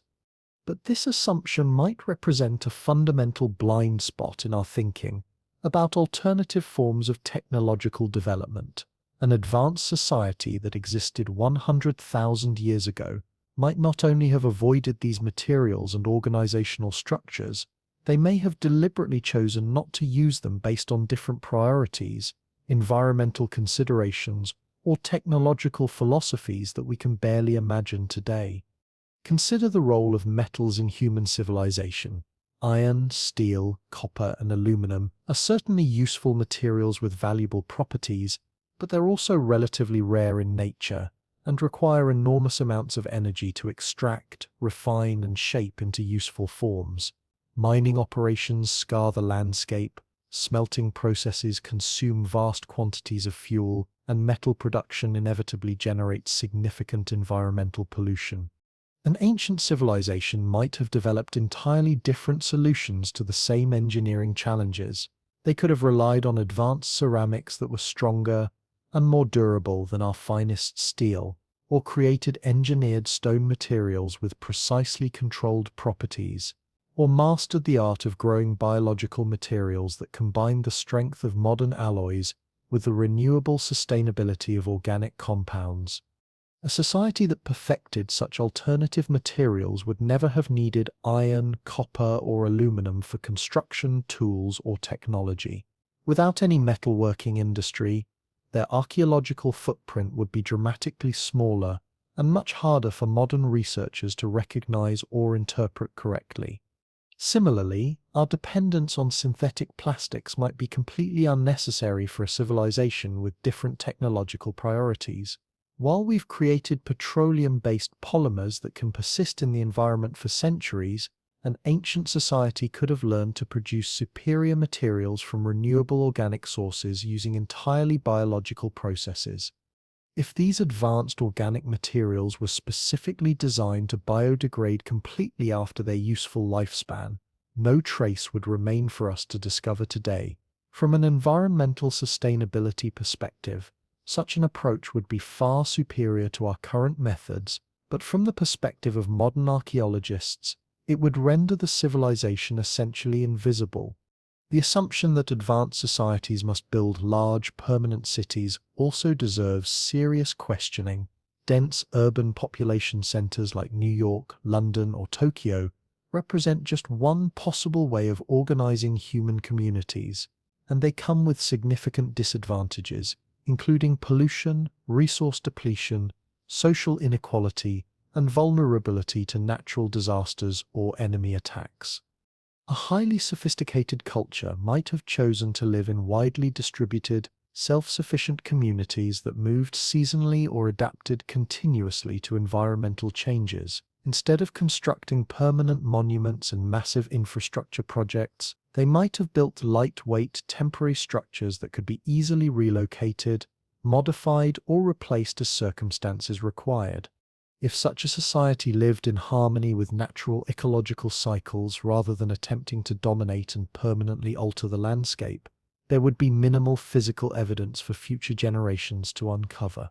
The knowledge and skills required to manage this kind of sustainable, adaptive lifestyle for thousands of years could represent a form of advancement that equals or surpasses our own achievements, but it wouldn't leave behind the types of ruins and artifacts that we automatically associate with civilization. Their concept of infrastructure might also have been completely different from ours. Instead of building physical networks of roads, bridges, ports, and communication lines, they could have relied primarily on living systems that required no permanent construction. Rivers and coastlines for transportation, carefully managed forests for resources and materials, naturally fertile areas for food production, and perhaps even biological networks for communication and information sharing. If we insist on judging all past civilizations by the presence of metals, plastics, and monumental architecture, we risk overlooking societies that achieved genuine advancement through principles and technologies that we've forgotten or never discovered. The absence of these familiar materials in the prehistoric record might not indicate a lack of civilization, but rather the existence of civilizations built on foundations that we haven't yet learned to recognize or appreciate. Why such a civilization might have vanished: climate change, asteroid impact, or self-destruction. If an advanced society truly existed 100,000 years ago, the fundamental question becomes obvious and urgent. What could have caused them to disappear so completely that virtually no trace remains for us to discover today? For a civilization to vanish with such thoroughness that it leaves almost no archaeological evidence, the end would have to be severe enough to erase not only their physical constructions and artifacts, but also their cultural knowledge, technological traditions, and even the memory of their existence. Several catastrophic scenarios stand out as plausible based on what we know about Earth's turbulent environmental history and the vulnerabilities that all complex societies inevitably face. Climate change represents one of the most likely and historically documented causes of civilizational collapse. During the last ice age, Earth's climate underwent dramatic shifts over relatively short geological periods, sometimes changing fundamental weather patterns, temperature ranges and precipitation levels within just a few centuries or even decades. A society that had developed during a period of stable, favorable environmental conditions could have been devastated by sudden cooling, warming, or shifts in seasonal patterns.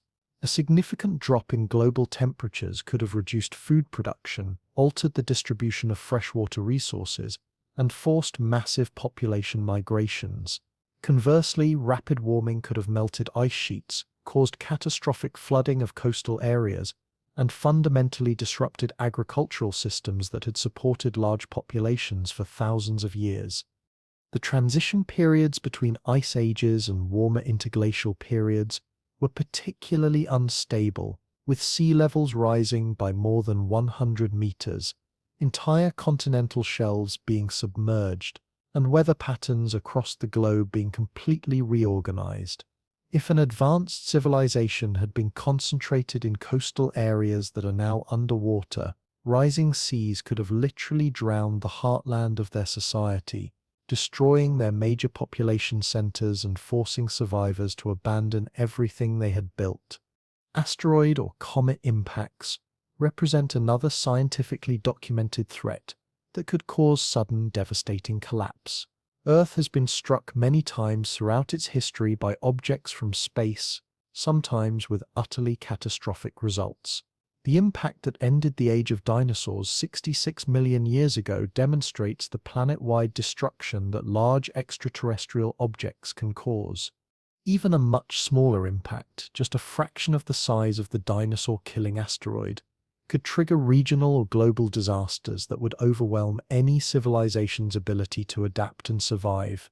A significant space rock striking the Earth 100,000 years ago could have caused massive wildfires, devastating tsunamis, and atmospheric dust clouds that blocked sunlight for months or years. Such an event would disrupt food production globally, cause rapid climate cooling, and create widespread famine that could persist for decades. A technologically advanced society might actually be more vulnerable to such disruption than simpler hunter-gatherer groups, because complex civilizations tend to depend on specialized knowledge, elaborate supply chains, and delicate social cooperation that can break down quickly under extreme stress.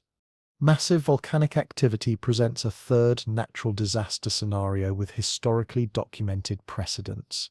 Supervolcanic eruptions like the one at Mount Toba in Indonesia, approximately 74,000 years ago, have the potential to cause global environmental disaster through massive ash clouds, acid rain, and prolonged climate cooling. The Toba eruption is thought to have brought human populations dangerously close to extinction, reducing our species to perhaps just a few thousand individuals worldwide. If an advanced civilization had existed during or shortly before such an event, it could have been completely wiped out along with most other life forms in affected regions. Of course, self-destruction through warfare, environmental degradation, or social collapse represents an equally plausible explanation. Advanced societies inevitably develop powerful tools and technologies, and if these capabilities are used unwisely, they can become instruments of their own downfall.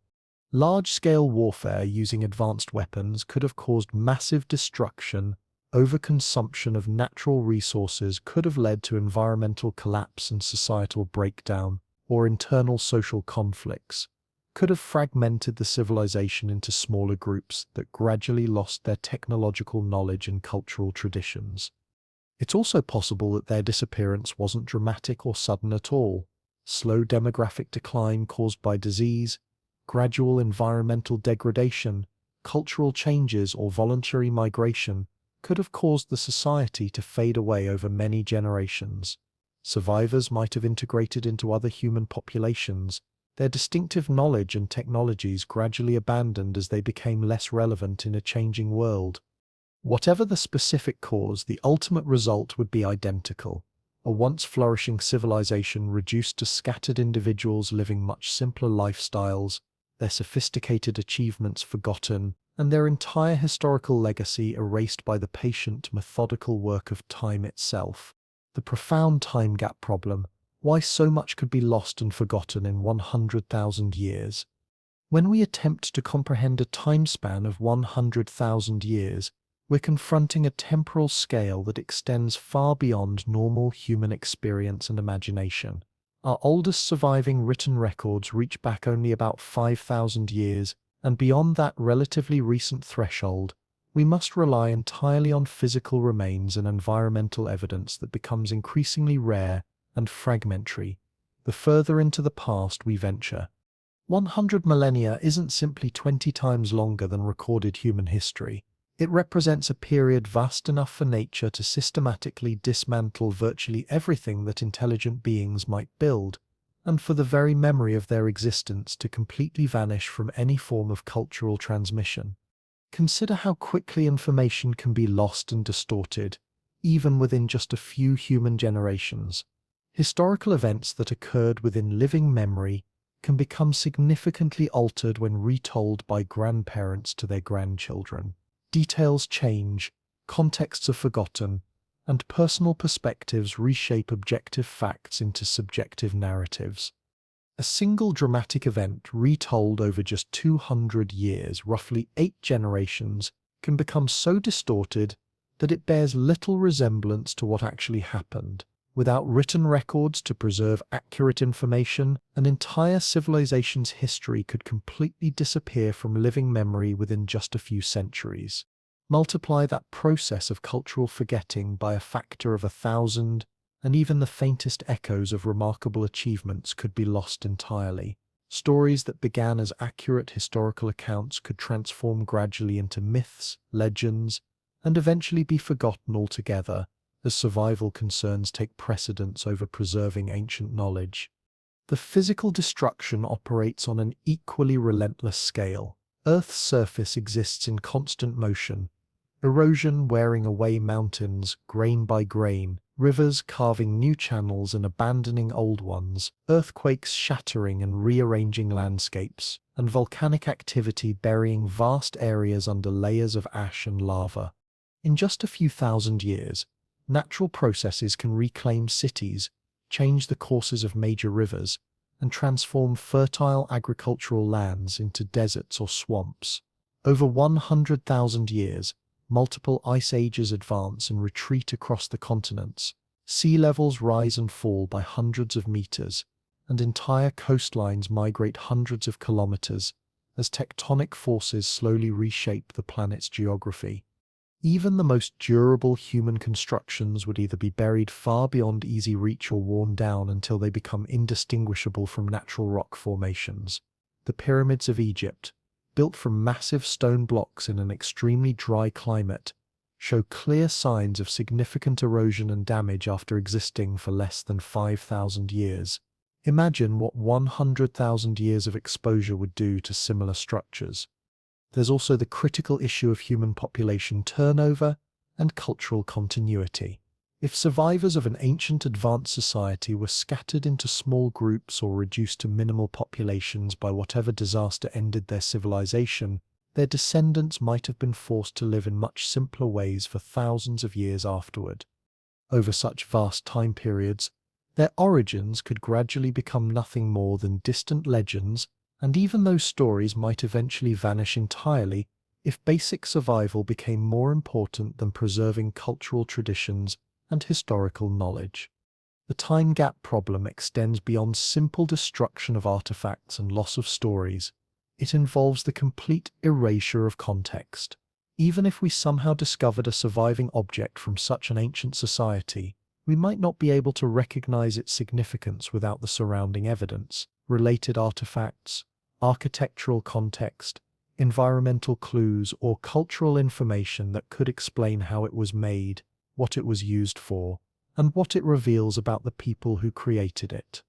An isolated discovery from 100,000 years ago might be dismissed as a natural curiosity, misinterpreted as something much more recent, or simply catalogued as an unexplained anomaly. Without enough supporting evidence to establish a broader pattern, individual artifacts lose their meaning and significance. In essence, 100,000 years represents enough time not just to destroy the physical remains of a civilization, but to completely erase the very concept that such a society ever existed. The combination of systematic material destruction and total cultural forgetting could render even the most remarkable achievements essentially invisible to future investigators. This is why, if an advanced technological society had indeed lived and died in that vast stretch of prehistory, we might never be completely certain they were real, no matter how hard we search for evidence of their existence. How a single catastrophic event could reset human development to zero. One of the most sobering lessons from studying historical civilizations is recognizing just how fragile and interconnected complex societies actually are.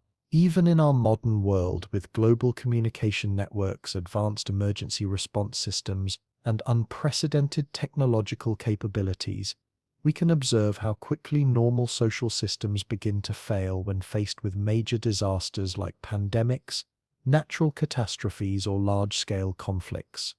Now imagine an ancient advanced society, perhaps concentrated in a relatively limited geographical area and lacking our global distribution of knowledge and resources, suddenly confronted by a catastrophic event powerful enough to destroy their major population centers and completely disrupt their ability to maintain the complex systems that kept their civilization functioning.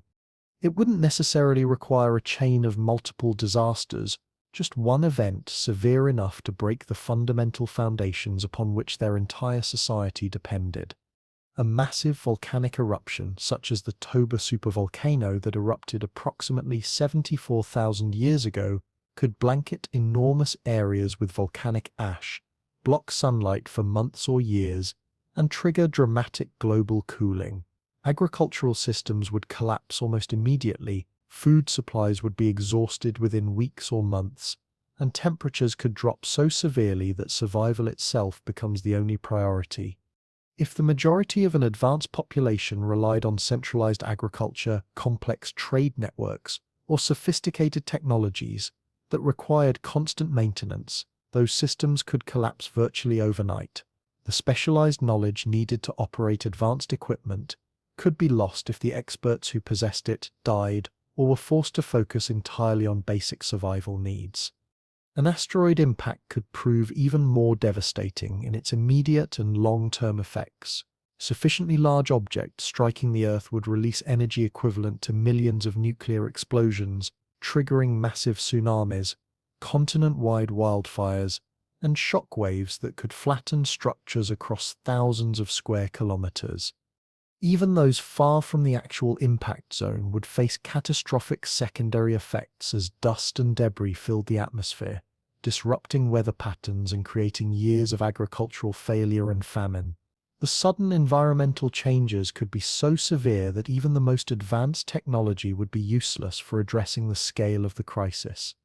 Warfare, whether between different factions of the same civilization or conflicts with outside groups, could also trigger complete societal breakdown.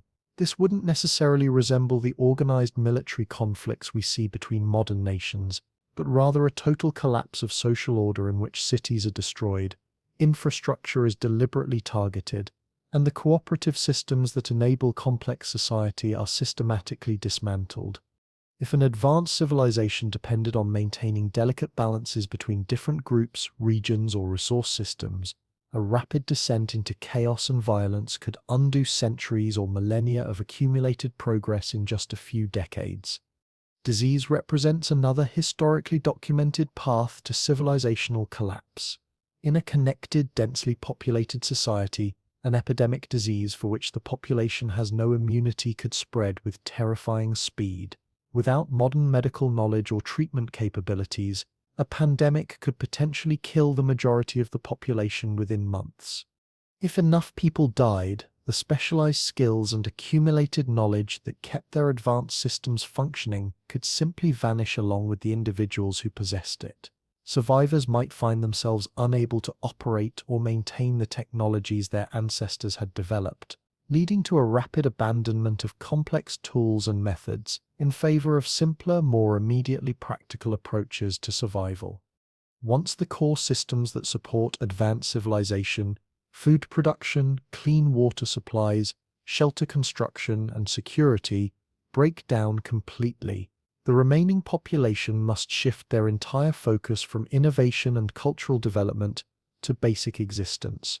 Within just a few generations, the descendants of survivors might live in entirely different ways, with no practical use for the sophisticated technologies and knowledge their ancestors had spent thousands of years developing.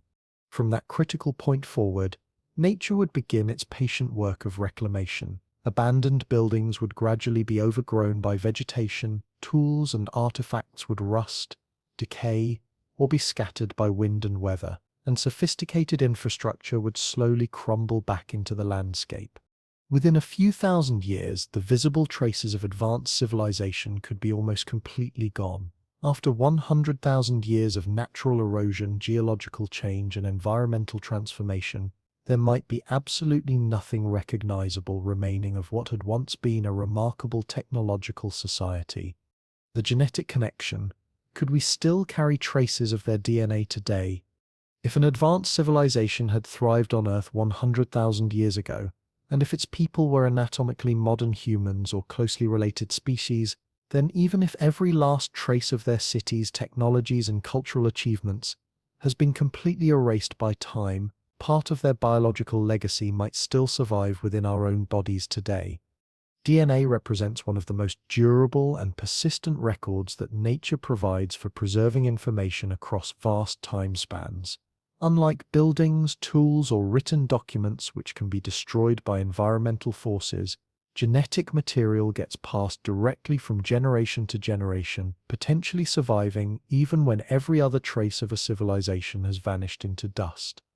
We already have compelling scientific evidence that our modern genetic makeup contains fragments inherited from ancient human populations that we know relatively little about.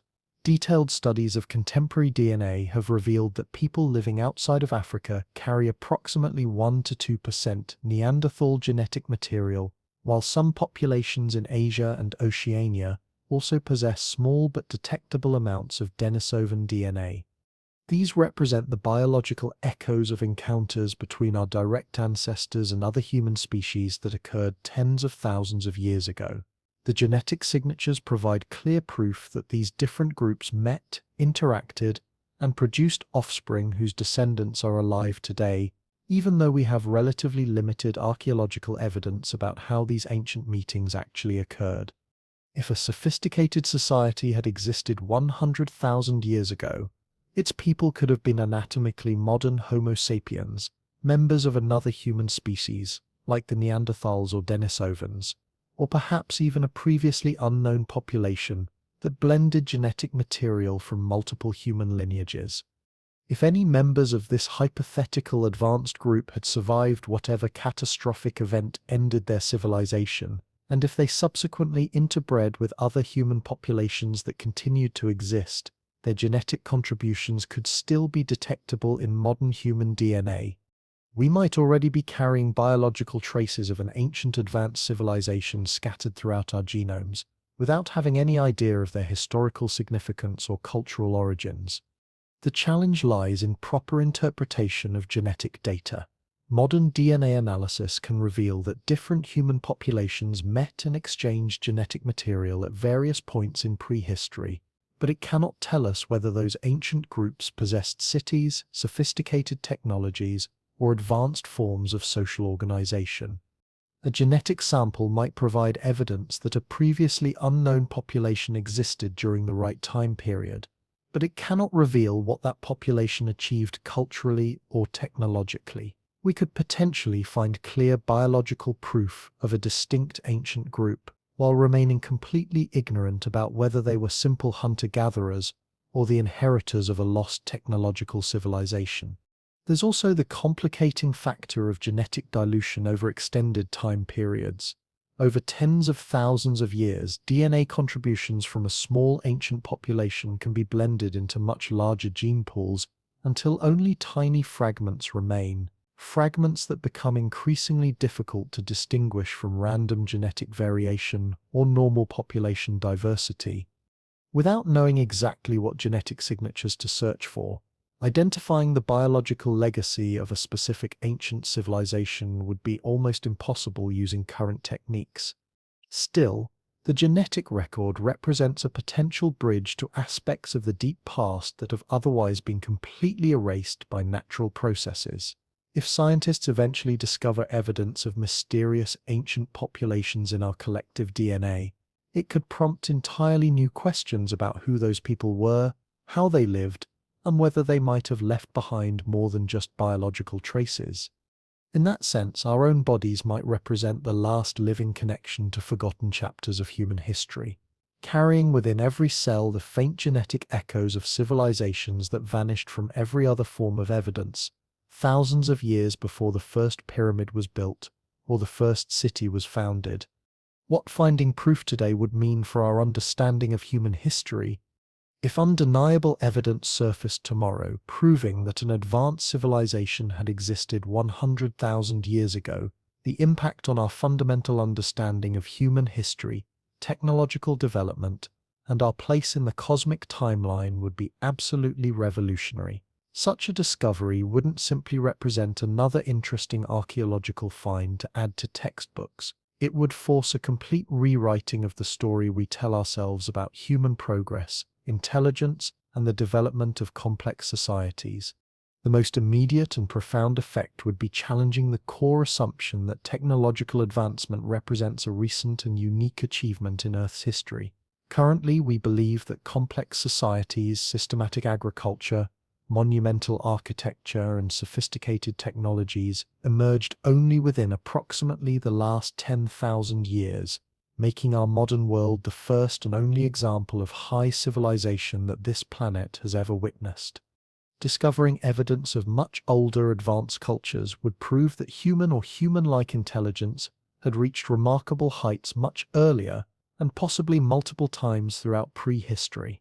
This revelation would transform our understanding of technological development from a linear progression into something more cyclical, with civilizations rising, flourishing, and then disappearing so completely that entirely new societies had to rediscover and reinvent sophisticated knowledge from scratch.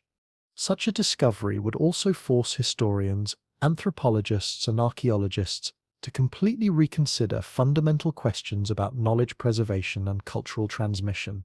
We generally assume that progress builds continuously over time, with each generation adding to the accumulated wisdom of previous generations. But finding evidence of an advanced society that subsequently vanished would demonstrate that even remarkable achievements can be completely lost, that technological knowledge is far more fragile than we typically believe. This realization could dramatically change how we think about the stability and permanence of our own modern civilization. If others have reached similar or even greater heights in the past and then disappeared without a trace, it suggests that our current technological society is not the inevitable culmination of human development, but rather one temporary peak in a much longer cycle of rise and decline. In the field of anthropology and human evolution, such a discovery would open entirely new debates about the cognitive capabilities and cultural potential of ancient human populations. If the advanced society consisted of anatomically modern Homo sapiens, it would prove that our species achieved high-level technological sophistication much earlier than previously believed. If the civilization had been created by Neanderthals, Denisovans, or some other human species, it would demonstrate that complex intelligence and cultural development are not unique characteristics of modern humans. This could fundamentally alter our understanding of human evolution and the development of consciousness, creativity, and technological innovation. The broader cultural and philosophical implications would extend far beyond academic discussions. Religions, national histories, and cultural narratives around the world would be challenged by evidence that humanity is not the first intelligent civilization to develop on Earth. The discovery would call into question many assumptions about human uniqueness, divine creation stories, and our supposed special status in the universe.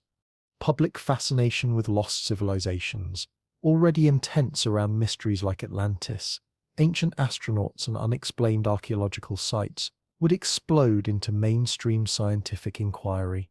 Television documentaries, books, and educational programs would suddenly need to incorporate evidence of genuine prehistoric advanced societies, rather than dismissing such ideas as fringe speculation. Politically and economically, Such a monumental discovery could spark intense international competition over access to the evidence and control over its interpretation. Any artifacts that contained unknown technologies, advanced materials, or scientific information that we don't currently possess could become the focus of enormous global interest. Nations might compete to claim ownership of sites or objects that could potentially provide technological advantages or scientific breakthroughs. The discovery could also trigger existential concerns about the long-term survival of human civilization.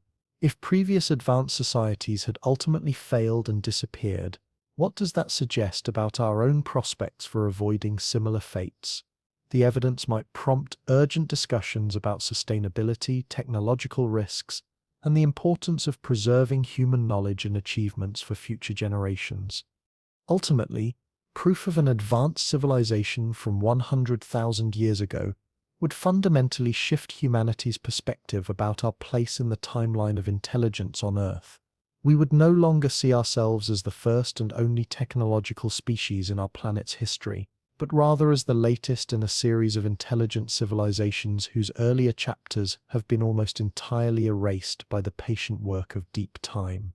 Such a revelation would be simultaneously humbling and inspiring, a reminder that remarkable achievements have emerged before and could emerge again, but also a sobering demonstration that nothing guarantees the permanent survival of even the most sophisticated societies. How this possibility challenges our assumptions about progress and our place in cosmic time. We've constructed our entire worldview around the comfortable assumption that we represent the pinnacle of intelligence and achievement in Earth's 4.5 billion-year history. This perspective places modern humanity at the center of a grand narrative that begins with simple beginnings and culminates with our current technological sophistication, making us feel special, unique, and historically significant. But the possibility that advanced civilizations could have existed 100,000 years ago completely disrupts this self-congratulatory narrative. It suggests that history isn't a straight climb upward toward ever greater complexity and achievement, but rather a series of peaks and valleys, with sophisticated societies rising to remarkable heights and then falling so completely that future civilizations have no knowledge of their existence. If we accept this alternative perspective, we must confront several deeply uncomfortable realizations about our assumptions regarding progress, permanence, and human destiny. First, we may not be unique or special in the cosmic timeline. Our science, technology, art, and culture, which we regard as unprecedented achievements, might not be the first of their kind. Previous civilizations could have developed similar or even superior capabilities, created their own masterpieces of engineering and artistic expression, and perhaps even contemplated the same fundamental questions about existence, consciousness, and our place in the universe that we consider uniquely human concerns. This realization challenges the notion that we represent the inevitable culmination of billions of years of evolution and planetary development. Instead of being the final destination of a long journey toward intelligence and self-awareness, we might be just one temporary manifestation of cognitive abilities that have emerged, flourished, and disappeared multiple times throughout Earth's deep history. Second, our concept of progress itself becomes questionable. We typically think of technological and cultural advancement as a cumulative process, where knowledge builds steadily over time, and each generation benefits from the accumulated wisdom of all previous generations. This assumption underlies our confidence that human civilization will continue advancing indefinitely into the future. But if sophisticated societies have risen and then vanished completely, taking their accumulated knowledge with them, then progress is not inevitable or permanent. It becomes something far more fragile, a temporary achievement that requires constant effort to maintain and can be lost entirely if the conditions that support it disappear. This perspective suggests that our current technological capabilities, our scientific understanding, our cultural achievements, and even our accumulated historical knowledge could all potentially vanish if our civilization faces the same kinds of challenges that might have destroyed previous advanced societies. Third, Our place in cosmic time becomes simultaneously more humble and more significant. On one hand, recognizing that we might not be the first advanced civilization reduces our sense of uniqueness and historical importance. We become part of a much longer pattern of intelligence emerging, developing and potentially disappearing, rather than representing a singular breakthrough in the history of consciousness. On the other hand, this perspective makes our current moment in history more precious and meaningful. If advanced civilizations can disappear so completely that almost no trace remains, then our responsibility for preserving and continuing human knowledge, culture, and technological capability becomes enormously important. We might not be the beginning of intelligence on Earth, but we could very well be its current custodians, responsible for ensuring that this particular manifestation of consciousness and creativity survives long enough to fulfill its potential and perhaps achieve permanence. The timescales involved also put our everyday concerns into a dramatically different perspective. We worry about political conflicts, economic problems, and social changes that seem enormously important on the scale of human lifetimes, but which become almost invisible when viewed against the backdrop of geological time.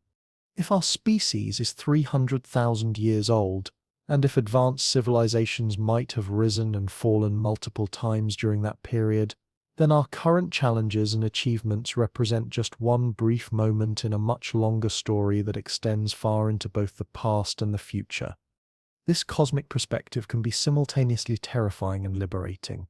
It suggests that our individual lives and immediate concerns are less significant than we typically believe, but it also implies that we are part of something much larger and more enduring than our personal experience suggests. Perhaps most importantly, contemplating the possibility of previous advanced civilizations forces us to think seriously about legacy and permanence.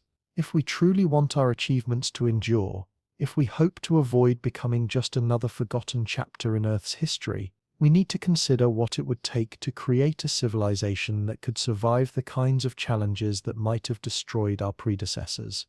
This might involve developing more sustainable relationships with our environment, creating more resilient and distributed systems for preserving knowledge, building technologies that can survive without constant human maintenance, or even expanding beyond Earth itself to reduce our vulnerability to planetary catastrophes. In the end, whether or not previous advanced civilizations actually existed, seriously considering the possibility changes how we think about ourselves, our achievements, and our responsibilities to the future. It reminds us that nothing is guaranteed, that remarkable things can be lost, and that the continuation of human consciousness and culture depends on choices we make today. The crucial difference between no evidence and evidence we haven't found yet. When mainstream scientists state that there's no evidence for advanced civilizations existing 100,000 years ago, it's easy for the general public to interpret this as a definitive conclusion, as if extensive research has conclusively proven that no such societies ever existed. But the reality of scientific investigation is much more nuanced and uncertain than this simple statement might suggest. In scientific terminology, no evidence typically means something far more modest and limited. We haven't found convincing proof yet based on our current search methods, available resources, and theoretical expectations. This represents a fundamentally different claim than saying we have definitively proven this never happened. The distinction becomes crucial when we're dealing with phenomena that occurred over such vast timescales and under conditions that make evidence extremely difficult to detect or preserve. Imagine an analogy that makes this clearer. Suppose you're searching for a specific coin that was dropped somewhere in a vast forest several centuries ago. The fact that you haven't found it yet after checking a few dozen trees doesn't prove the coin doesn't exist. It only demonstrates that your search hasn't yet been successful. The coin could be buried under layers of fallen leaves, lodged in a tree hollow, lying at the bottom of a stream, or hidden in any of thousands of locations you haven't yet had the time, resources, or motivation to explore systematically. The same principle applies to archaeology on the timescale of 100,000 years. Earth's surface area is enormous, much of it remains completely inaccessible for detailed investigation, and most archaeological work has been concentrated on more recent historical periods where evidence is more abundant and easier to interpret. Excavating down to geological layers from 100,000 years ago requires enormous expense, specialized equipment, and often involves disturbing large areas of land for uncertain returns. Most importantly, such deep excavations are typically only undertaken when researchers have strong reasons to believe something significant might be found at those depths. The problem is that current archaeological theory doesn't provide compelling reasons to expect advanced civilizations from that time period, which means very few resources are allocated to searching for evidence that might challenge those theoretical assumptions. This creates a circular logic problem. We don't search systematically for very ancient advanced civilizations because we don't expect to find them, and we don't expect to find them partly because we haven't searched systematically and found them. Underwater exploration presents an even more dramatic example of unexplored territory. The vast majority of Earth's submerged continental shelves, where ancient coastlines and settlements might be preserved under marine sediment, have never been systematically surveyed for archaeological evidence from any time period, let alone from 100,000 years ago. The technical challenges and enormous costs of underwater archaeology mean that only a tiny fraction of potentially relevant underwater areas have been investigated. We could be missing vast amounts of evidence simply because the areas where it might be preserved are too difficult or expensive to explore using current methods. There's also the critical issue of recognition and interpretation. Even if archaeologists discovered fragments of materials or unusual formations from 100,000 years ago, they might not immediately recognize them as evidence of advanced civilization if those remnants don't match our expectations about what ancient technology should look like. An artifact made from unfamiliar materials, a structure built using unknown techniques, or evidence of technologies that followed completely different developmental paths from our own might be misidentified as natural formations, dismissed as contamination from more recent periods, or simply catalogued as unexplained anomalies. Many potentially significant discoveries could already be sitting in museum storage rooms or university collections, unrecognized for their true importance, because researchers weren't looking for evidence of advanced ancient technology when the objects were originally found and classified. The absence of evidence often reveals more about the limitations of our current search methods, theoretical frameworks, and resource allocation than about the actual truth of what happened in the deep past. Until we've searched more extensively, more systematically, and with a broader understanding of what forms ancient evidence might take, the possibility of remarkable discoveries remains genuinely open. Science progresses by remaining open to unexpected findings that challenge existing assumptions, and the history of archaeology is filled with discoveries that forced researchers to revise their understanding of human capabilities, technological development, and the timeline of civilization. In that context, no evidence yet should be understood as an invitation for more investigation, not as a final answer about what might be waiting to be discovered in Earth's vast, largely unexplored record of deep time. Why imagining this deep past matters for understanding our future. Whether or not an advanced civilization actually existed 100,000 years ago, the intellectual exercise of seriously considering this possibility serves a crucial purpose in expanding our perspective about human potential, the fragility of progress, and the long-term challenges facing our own society. Exploring such ideas forces us to step outside the comfortable but potentially limiting framework of conventional history and confront the vast expanses of time that extend both behind and ahead of our current moment. Most importantly, contemplating the possibility of previous advanced civilizations reminds us that our species and our planet have existed for incomparably longer periods than our recorded history suggests. Modern humans have been present on Earth for at least 300,000 years, during which countless generations lived, adapted, innovated, and passed on their accumulated knowledge and cultural traditions. The overwhelming majority of that immense human story remains completely unknown to us, not because nothing interesting happened, but because the evidence has been systematically erased by natural processes operating over geological timescales. This perspective helps us understand that our current technological civilization represents just one brief chapter in a vastly longer narrative, making our achievements feel simultaneously more remarkable and more precarious than we typically assume. Thinking about ancient advanced societies also challenges our assumptions about the inevitability and permanence of progress.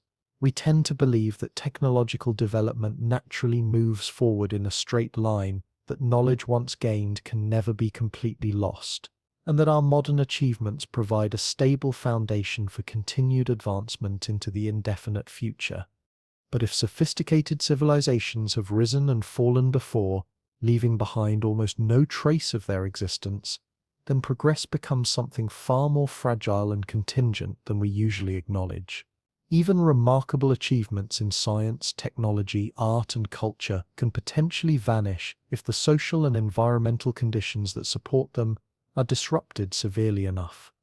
This realization doesn't necessarily lead to pessimism or despair, but rather to a more mature understanding of the responsibilities that come with living in an advanced technological society. If we want our accomplishments to endure, if we hope to avoid becoming just another forgotten chapter in Earth's history, we need to think seriously about what it would take to create more resilient and sustainable forms of civilization. Such considerations become increasingly relevant as we face modern challenges that could potentially threaten the continuity of human progress. Climate change, nuclear weapons, artificial intelligence, biotechnology, asteroid impacts, supervolcanic eruptions, and other risks that operate on scales beyond normal human experience. Understanding that advanced societies can disappear completely provides important context for evaluating these contemporary threats and developing strategies for long-term survival and continuity. The possibility of previous advanced civilizations also broadens our sense of connection to the deep past and the far future. Instead of seeing ourselves as isolated in time, we might be part of a much older pattern of intelligence emerging, developing and potentially transcending the limitations that have constrained previous manifestations of consciousness on Earth. This perspective suggests that we're not starting from zero in our attempts to understand the universe and our place within it, but rather continuing a conversation that might have been going on for far longer than we currently realize. Previous civilizations might have grappled with the same fundamental questions about existence, meaning, consciousness, and cosmic purpose that we consider uniquely modern concerns. If we're truly part of a longer lineage of intelligent beings who have inhabited this planet, then our current efforts to expand human knowledge, explore space, develop sustainable technologies, and preserve our cultural achievements take on additional significance. We become not just the first intelligent species to emerge on Earth, but potentially the current custodians of an ancient tradition of consciousness and creativity that extends back much further than recorded history. Whether we're the first advanced civilization or the latest in a long series, the challenges we face are fundamentally similar. How to build societies that can thrive sustainably, how to preserve and continue expanding human knowledge, how to avoid the kinds of catastrophic failures that could end technological civilization, and how to fulfill the remarkable potential that consciousness and intelligence represent in the cosmic story.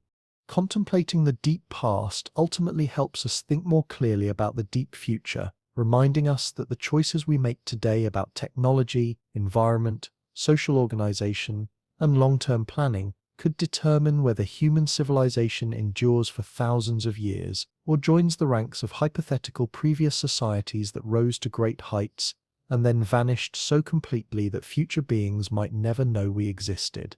In that sense, imagining ancient advanced civilizations isn't just an exercise in speculative archaeology, it's a way of understanding the stakes involved in our current moment in history and the importance of the decisions we're making about humanity's long-term survival and development.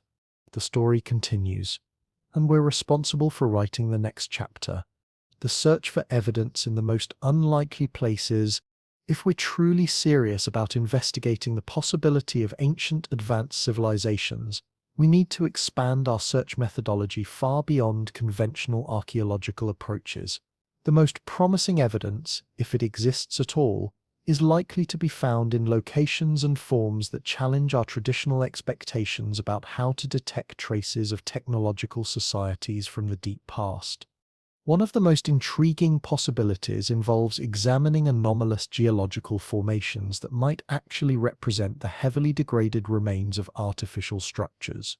Over 100,000 years, even the most massive buildings would be worn down by natural processes until they become almost indistinguishable from natural rock formations, but they might still retain subtle structural characteristics that trained geologists could potentially recognize. Certain patterns in sedimentary layers, unusual concentrations of specific minerals, or geometric arrangements of stones that seem too regular to be purely natural could represent the faint signatures of ancient construction projects. The challenge lies in developing new analytical techniques, sophisticated enough to distinguish between natural geological processes and the heavily eroded remnants of intelligent design. Deep ocean sediment cores represent another largely untapped resource for detecting signs of ancient industrial activity. These cores preserve layer-by-layer records of environmental conditions extending back hundreds of thousands of years, including potential evidence of atmospheric pollution, unusual chemical compounds, or dramatic changes in ocean chemistry that might indicate large-scale technological activity. Modern civilization is leaving distinctive chemical fingerprints in ocean sediments through our industrial emissions, plastic pollution, and nuclear testing. Similar signatures from 100,000 years ago would be incredibly difficult to detect without specifically looking for them, but they could provide unmistakable proof that some form of technological society existed during that period. Antarctic ice cores offer similar possibilities for preserving atmospheric evidence of ancient technological activity. These frozen records contain air bubbles and chemical deposits that can reveal past atmospheric conditions with remarkable precision. Evidence of unusual greenhouse gas concentrations, synthetic chemicals, or radioactive isotopes in ice layers from 100,000 years ago could provide definitive proof of advanced civilization, even if no physical artifacts survived. The challenge with these approaches is that they require enormous resources and highly specialized expertise to implement effectively. Most importantly, they depend on knowing exactly what chemical signatures to search for, which presupposes having some theoretical framework for what kinds of technologies an ancient civilization might have used. Linguistic and genetic archaeology represent additional frontier approaches that might yield unexpected insights. Some researchers have suggested that certain linguistic structures, mythological patterns, or even genetic markers might preserve information about human populations and cultural developments from much deeper in the past than conventional archaeology can reach. If advanced civilizations had existed, and if some of their people had survived to pass on biological or cultural information to later generations, traces of their influence might still be detectable in modern languages, cultural traditions, or genetic diversity patterns. These would represent incredibly subtle and indirect forms of evidence, but they might be the only surviving links to societies that otherwise vanished completely.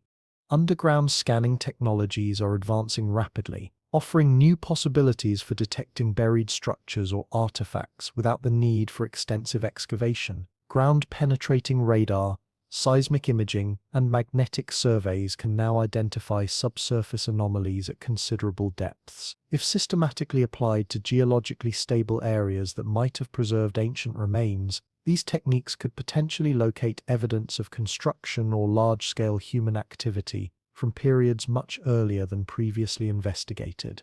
The key insight is that evidence of ancient advanced civilizations, if it exists, probably doesn't look anything like what we expect to find.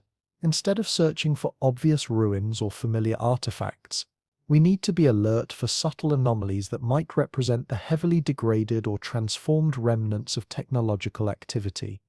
This requires developing new theoretical frameworks for understanding how advanced societies might leave traces in the geological record, and creating analytical tools sensitive enough to detect those traces among the overwhelming background of natural phenomena.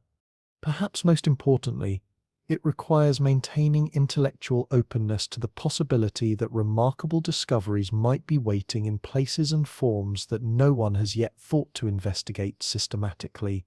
What we can learn from studying civilizational collapse in recorded history, while we may never find definitive evidence of advanced civilizations from 100,000 years ago, we can gain valuable insights about how such societies might have disappeared by examining well-documented examples of civilizational collapse that have occurred within recorded history. These historical cases provide sobering lessons about the fragility of complex societies and the speed with which even sophisticated cultures can disintegrate under the right circumstances. The collapse of the Bronze Age civilizations around 1200 BCE represents one of the most dramatic and mysterious examples of widespread societal breakdown in ancient history. Within a span of just a few decades, multiple advanced civilizations across the Mediterranean and Near East, including the Mycenaean Greeks, the Hittite Empire, and various Canaanite city-states, suddenly collapsed or were severely disrupted.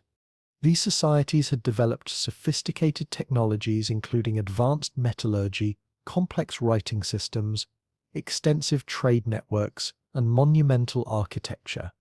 Yet within a relatively short period, many of their cities were abandoned, their writing systems fell out of use, and their technological knowledge was largely lost for centuries. The causes of this Bronze Age collapse remain debated among historians, but likely involved a combination of climate change, invasions by mysterious sea peoples, internal social conflicts, and the breakdown of trade networks that these civilizations depended upon. What's particularly striking is how completely some of these advanced societies disappeared, leaving behind only ruins and fragments that archaeologists are still trying to piece together thousands of years later. The Maya civilization provides another instructive example of how advanced societies can undergo dramatic collapse. The classic Maya period, which lasted from approximately 250 to 900 CE, produced remarkable achievements in astronomy, mathematics, architecture, and art. Maya cities featured sophisticated urban planning, complex hydraulic systems, and monumental buildings that required advanced engineering knowledge. Yet, during the 9th and 10th centuries CE, many of the major Maya population centers in the southern lowlands were gradually abandoned. The causes appear to have included prolonged droughts, soil depletion, warfare, and political instability. Within a few generations, cities that had supported tens of thousands of people were reclaimed by jungle vegetation, and much of the Mayas' sophisticated knowledge was lost or forgotten. Significantly, Maya civilization didn't disappear entirely, but rather underwent a dramatic simplification and decentralization. The survivors continued to live in the region, but in smaller, less complex communities that bore little resemblance to the grand cities of the classic period. An outside observer visiting the area a few centuries later might have had little indication that such an advanced civilization had ever existed there. The collapse of the Western Roman Empire offers insights into how technological and administrative knowledge can be lost when complex institutions break down. Roman engineering, legal systems, urban planning, and manufacturing techniques represented remarkable achievements that had been developed and refined over centuries. But as the Roman state fragmented and political authority collapsed, much of this accumulated knowledge disappeared, along with the institutions that had preserved and transmitted it. Techniques for building roads, aqueducts, and large-scale buildings were largely forgotten, trade networks collapsed, and urban populations declined dramatically. In many parts of Europe, the centuries following the fall of Rome saw a genuine technological regression, with people living in simpler ways and using more primitive tools than their ancestors had employed hundreds of years earlier. It took nearly 1,000 years for European civilization to fully recover and surpass Roman achievements in many areas. The Khmer Empire, centered at Angkor, in present-day Cambodia, provides another example of rapid civilizational transformation. At its peak during the 12th and 13th centuries, Angkor was one of the world's largest pre-industrial cities, featuring sophisticated hydraulic engineering, massive temple complexes, and administrative systems that controlled vast territories. Yet by the 15th century, the city had been largely abandoned, its complex water management systems had failed, and the empire had contracted to a fraction of its former size. When European explorers encountered the ruins of Angkor centuries later, local populations had little detailed knowledge of who had built these monuments or how the complex engineering systems had functioned. These historical examples reveal several crucial patterns about civilizational collapse that could apply to hypothetical ancient advanced societies. First, collapse can happen with startling speed. Societies that seem stable and powerful can disintegrate within just a few generations when faced with the right combination of environmental, economic, and social stresses. Second, technological knowledge is far more fragile than we typically assume. Complex skills and information that require specialized training and institutional support can be completely lost when the social systems that preserve them break down. Third, survivors of collapsed civilizations often continue to live in the same areas, but at much simpler levels of organization and technology. This means that the descendants of an advanced society might bear little resemblance to their ancestors and might have no detailed knowledge of their predecessors' achievements. Fourth, natural processes quickly begin to erase the physical evidence of abandoned settlements. Buildings deteriorate, metal objects rust away, and vegetation reclaims cleared areas. Within just a few centuries, impressive cities can become nearly invisible archaeological sites. If these patterns held true for ancient civilizations from 100,000 years ago, it becomes much easier to understand how even remarkably advanced societies could vanish so completely that we have almost no trace of their existence today. The survivors would have continued living, but in simpler ways, gradually losing knowledge of their ancestors' achievements. Over tens of thousands of years, even the cultural memory of these accomplishments would fade entirely, leaving no indication that sophisticated technologies and complex societies had ever existed. Rethinking what advanced might have meant for an ancient civilization, our concept of what constitutes an advanced civilization is inevitably shaped by our own technological development and cultural values. When we imagine sophisticated ancient societies, we automatically picture them having metal tools, permanent cities, written languages, and other characteristics that we associate with progress and achievement. But this anthropocentric perspective might be preventing us from recognizing evidence of advancement that followed completely different trajectories from our own. An ancient civilization could have been genuinely sophisticated while developing technologies, social structures, and cultural achievements that bear little resemblance to anything in our historical experience. Consider the possibility that an ancient advanced society focused primarily on biological and ecological technologies rather than mechanical and industrial ones. Instead of mining metals and burning fossil fuels, they might have mastered techniques for engineering living systems that could perform the same functions as our manufactured tools and machines. Such a civilization could have developed enhanced crops that were far more productive than anything we know today, domesticated animals with capabilities that seem almost magical by our standards, or even engineered microorganisms that could process materials, provide energy, or perform other useful functions without requiring any visible infrastructure. From our perspective, walking through the territory of such a society might not immediately appear advanced at all. We might see beautiful natural landscapes, abundant food sources, and people living in apparent harmony with their environment, without recognizing that the entire ecosystem had been carefully designed and managed using sophisticated biotechnology. This approach to development would leave almost no archaeological trace after thousands of years. Engineered plants and animals would either die out or revert to their natural forms. Carefully managed ecosystems would gradually return to wild states, and the knowledge required to maintain these biological technologies would be lost along with the people who possessed it.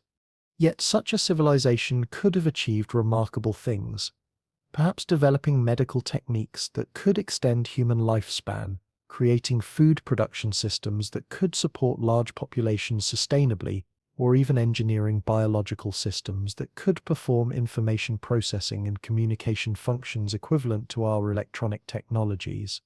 Another possibility involves civilizations that achieved advancement primarily through psychological, social, and spiritual technologies rather than material ones. Instead of building machines to extend human capabilities, they might have developed sophisticated techniques for enhancing human consciousness, memory, learning, and social cooperation.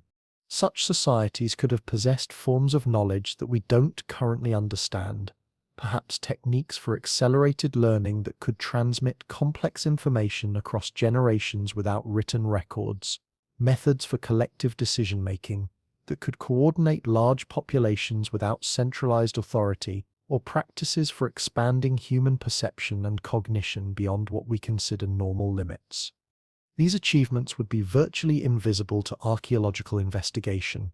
Even if we found the physical remains of people from such civilizations, we would have no way of detecting their enhanced mental capabilities, sophisticated social technologies, or advanced spiritual practices.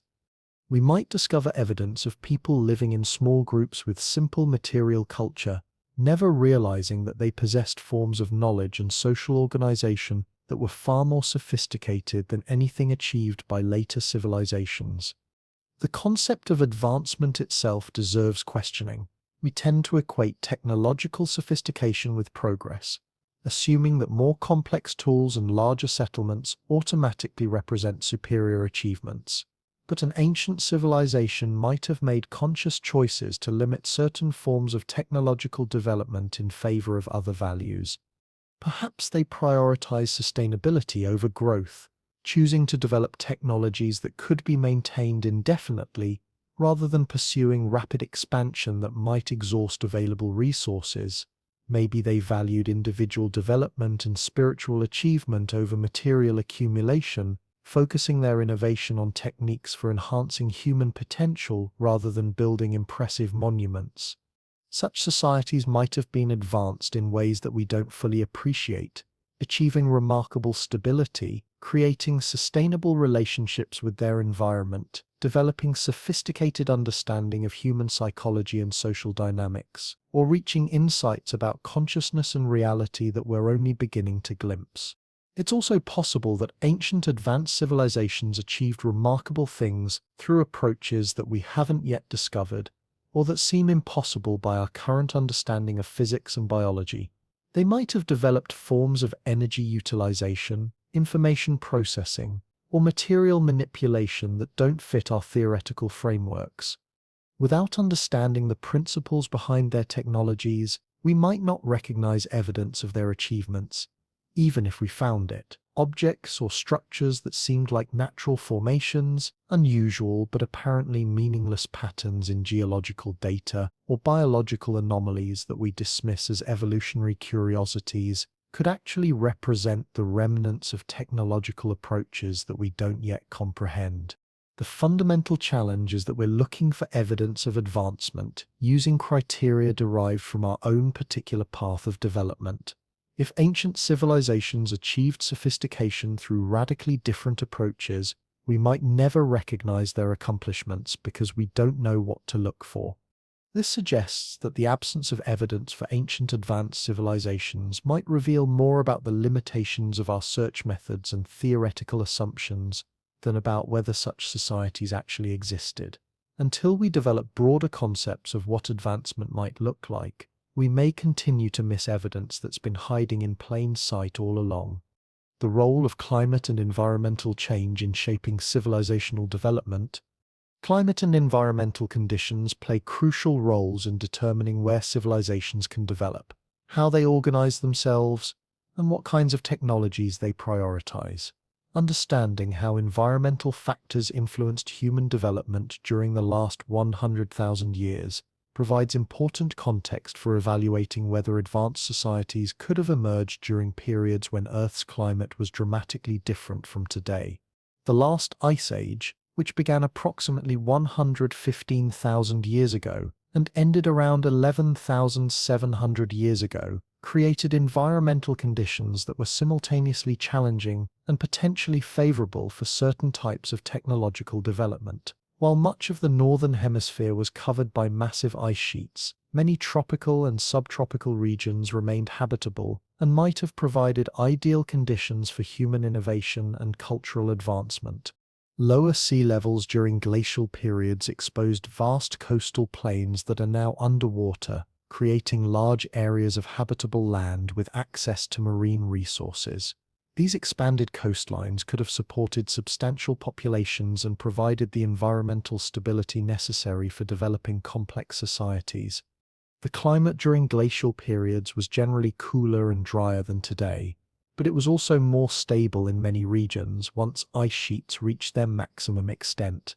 This stability could have been crucial for allowing societies to develop sophisticated knowledge systems, accumulate resources, and build complex social institutions over long periods without facing constant environmental disruption.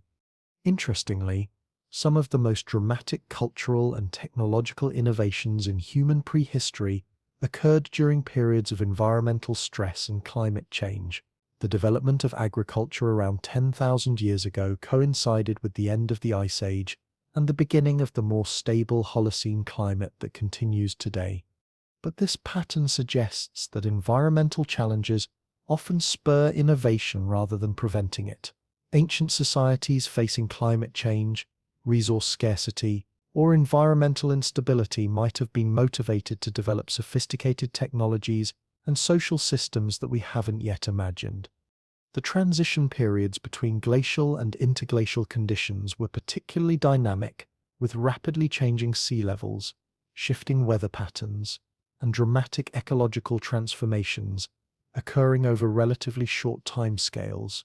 These periods of environmental upheaval could have either stimulated remarkable innovations as societies adapted to changing conditions or caused the collapse of civilizations that couldn't adjust quickly enough. It's worth noting that some of the most environmentally challenging regions on Earth have historically produced remarkable cultural innovations. The Arctic, desert regions, high mountains, and other extreme environments have fostered the development of sophisticated technologies and social systems that allowed human communities to thrive under conditions that might seem impossible to outside observers. This suggests that ancient advanced civilizations might have emerged precisely in regions that we currently consider unlikely, developing specialized technologies and cultural adaptations that were perfectly suited to environmental conditions that no longer exist today. The Amazon rainforest provides a compelling modern example of how sophisticated societies can develop technologies and social systems that leave minimal archaeological traces while achieving remarkable levels of cultural and technological advancement. Recent research has revealed that pre-Columbian Amazonian societies developed complex agricultural systems, sophisticated water management techniques, and social organizations that could support large populations while maintaining ecological sustainability. These Amazonian civilizations achieved many of the hallmarks of advanced society: large populations, complex social hierarchies, monumental architecture, and sophisticated technological systems, while using approaches that were so well integrated with the natural environment that they initially appeared invisible to European explorers and modern archaeologists. If similar approaches had been used by ancient civilizations during different climatic periods, they might have achieved remarkable levels of advancement while leaving behind almost no recognizable archaeological evidence. Climate change also affects what kinds of evidence can be preserved over long time periods. Periods of glaciation can bury and preserve archaeological sites under ice, while interglacial periods often involve rising sea levels that submerge coastal settlements.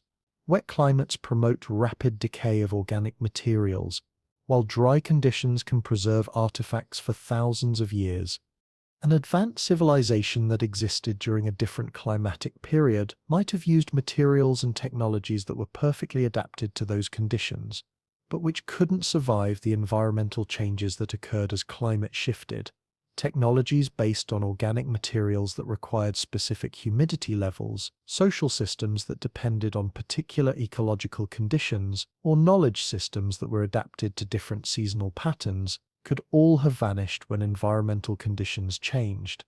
Understanding these climate-civilization interactions helps explain why evidence of ancient advanced societies might be so difficult to find.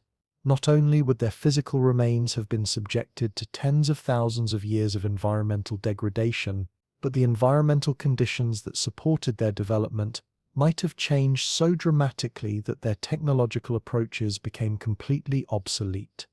This perspective suggests that we should be looking for evidence of ancient civilizations not just in regions that seem favorable by current standards, but in areas that might have been ideal for human development under past climatic conditions, regions that are now underwater, buried under ice, or transformed into deserts might once have been the centers of sophisticated societies that we'll never discover unless we expand our search into these currently inaccessible areas.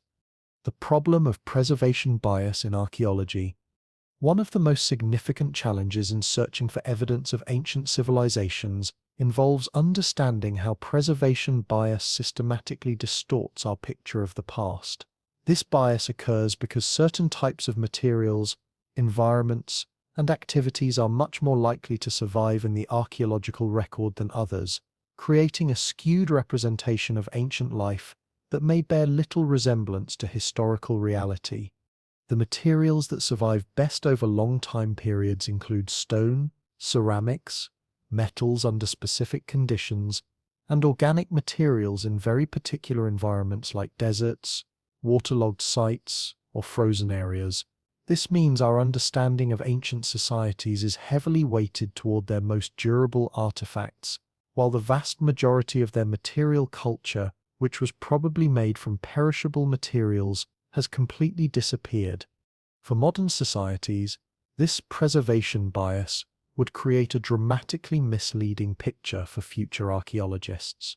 Imagine if our civilization ended today and researchers 100,000 years from now tried to reconstruct our technology and culture based only on what survived. They would find fragments of stone buildings, bits of ceramic and glass, corroded metal objects, and perhaps some plastic debris in very specific locations. Based on this evidence, they might conclude that we were a relatively primitive society that occasionally worked with stone and basic metals, completely missing our sophisticated electronics, complex transportation systems, advanced materials, global communication networks, and all the other technologies that define modern life, but which are made from materials that decay relatively quickly. The same preservation bias affects our understanding of societies from 100,000 years ago, but to an even more extreme degree. Any advanced technologies based on organic materials, biological systems, or sophisticated compounds that break down over time would be completely invisible to modern archaeology. Environmental preservation bias is equally significant. Most archaeological work focuses on sites where preservation conditions are unusually favorable: caves, dry desert areas, or locations that were quickly buried and protected from exposure. These special environments provide valuable information. The vast majority of human activity throughout history occurred in temperate regions with moderate climates, fertile soils, and access to water sources. These areas typically provide poor preservation conditions for archaeological materials, meaning that our sample of ancient sites is heavily skewed toward marginal environments that may not be representative of where most cultural development actually occurred. This bias is particularly problematic when searching for evidence of advanced civilizations, because sophisticated societies typically develop in the most favorable environmental conditions, exactly the areas where archaeological preservation tends to be poorest. Cultural preservation bias also shapes what we find and how we interpret it. Activities that involve durable materials or leave permanent marks on the landscape are much more likely to be detected than those that use perishable materials or integrate seamlessly with natural systems. For example, we have extensive evidence of ancient stone tool industries because chipped stone artifacts can survive for hundreds of thousands of years, but we have almost no direct evidence of ancient textile production, woodworking, food processing, or many other activities that probably occupied much more of people's time and required equally sophisticated knowledge and skills. If an ancient advanced civilization had focused their technological development on areas that don't preserve well archaeologically, biotechnology, organic chemistry, social organization, or psychological techniques, we might have almost no direct evidence of their most impressive achievements. Temporal preservation bias affects different time periods unequally. Recent archaeological sites are more likely to be found and studied because they're closer to the surface, easier to detect, and often have some connection to known historical traditions. Extremely ancient sites are often buried too deeply for routine discovery or have been destroyed by geological processes. The time period around 100,000 years ago falls into a particularly difficult range for archaeological investigation. It's far too old for most organic materials to survive, but not old enough to have become fossilized like much older remains. This creates a preservation gap, where evidence from this crucial period is especially rare and fragmentary. Research bias also plays a role in shaping what we discover. Archaeological projects are typically designed to investigate specific questions or test particular hypotheses. If researchers aren't looking for evidence of advanced ancient civilizations, they're unlikely to recognize such evidence, even if they encounter it. Most archaeological fieldwork focuses on time periods and cultural developments that fit within established theoretical frameworks. Projects specifically designed to search for evidence of sophisticated technology from 100,000 years ago are extremely rare, partly because such discoveries are not expected based on current theories about human development. Geographic bias affects where archaeological work takes place. Most research occurs in regions that are politically stable, economically developed, and easily accessible to international research teams. Vast areas of the world, including many that might have been ideal for ancient civilizations, remain largely unexplored archaeologically. Ocean floors, polar regions, dense tropical forests, politically unstable areas, and geologically active zones that might have buried or preserved ancient sites are rarely investigated systematically. This means that huge portions of the Earth's surface have never been searched for evidence of ancient advanced civilizations. Understanding these various forms of preservation bias is crucial for evaluating claims about ancient civilizations. The absence of evidence from the archaeological record might reflect the limitations of what can be preserved and found, rather than indicating that sophisticated societies never existed. Until we develop methods for detecting and interpreting evidence that doesn't fit traditional preservation patterns, and until we expand our searches into regions and time periods that have been largely ignored, we may continue to miss important chapters of human history that could fundamentally change our understanding of technological development and civilizational potential. The implications of quantum archaeology and other emerging detection methods. As our technological capabilities advance, entirely new approaches to investigating the distant past are beginning to emerge. These cutting-edge methods might eventually make it possible to detect evidence of ancient civilizations that would be completely invisible using traditional archaeological techniques, potentially revolutionizing our understanding of deep human history. Quantum archaeology represents one of the most ambitious and speculative approaches currently being developed. This theoretical field suggests that information about past events might be preserved in quantum mechanical systems and could potentially be reconstructed using future quantum computing technologies. While still highly theoretical, the basic principle rests on the idea that quantum interactions leave permanent traces in the structure of matter and energy fields. If this proves correct, and if we can develop sufficiently sophisticated quantum sensing technologies, it might eventually become possible to reconstruct detailed information about past events from quantum signatures preserved in rocks, sediments, or even the structure of space-time itself. Such technologies are probably decades or centuries away from practical implementation, but they suggest that information about ancient civilizations might be preserved in ways that we haven't yet learned to detect or interpret. Advanced materials analysis represents a more immediate possibility for uncovering hidden evidence of ancient technological activity. Modern analytical techniques can detect trace amounts of synthetic materials, unusual isotopic ratios, or chemical signatures that indicate industrial processes even when present in extremely low concentrations. As these analytical methods become more sensitive and sophisticated, they might be able to identify evidence of ancient manufacturing, metallurgy, or chemical processing that has been overlooked because the traces are too subtle for current detection methods. Satellite archaeology and remote sensing technologies are already revolutionizing how we search for archaeological sites. High-resolution satellite imagery, ground-penetrating radar, magnetic surveys, and other remote sensing techniques can identify buried structures or landscape modifications that are invisible to surface observation. These technologies are becoming increasingly powerful and are beginning to be applied to much older time periods than previously possible. Systematic surveys using advanced remote sensing could potentially identify geological anomalies or landscape features that represent the heavily eroded remains of ancient construction projects. Machine learning and artificial intelligence are starting to be used for pattern recognition in archaeological data, identifying subtle regularities or anomalies that human researchers might miss.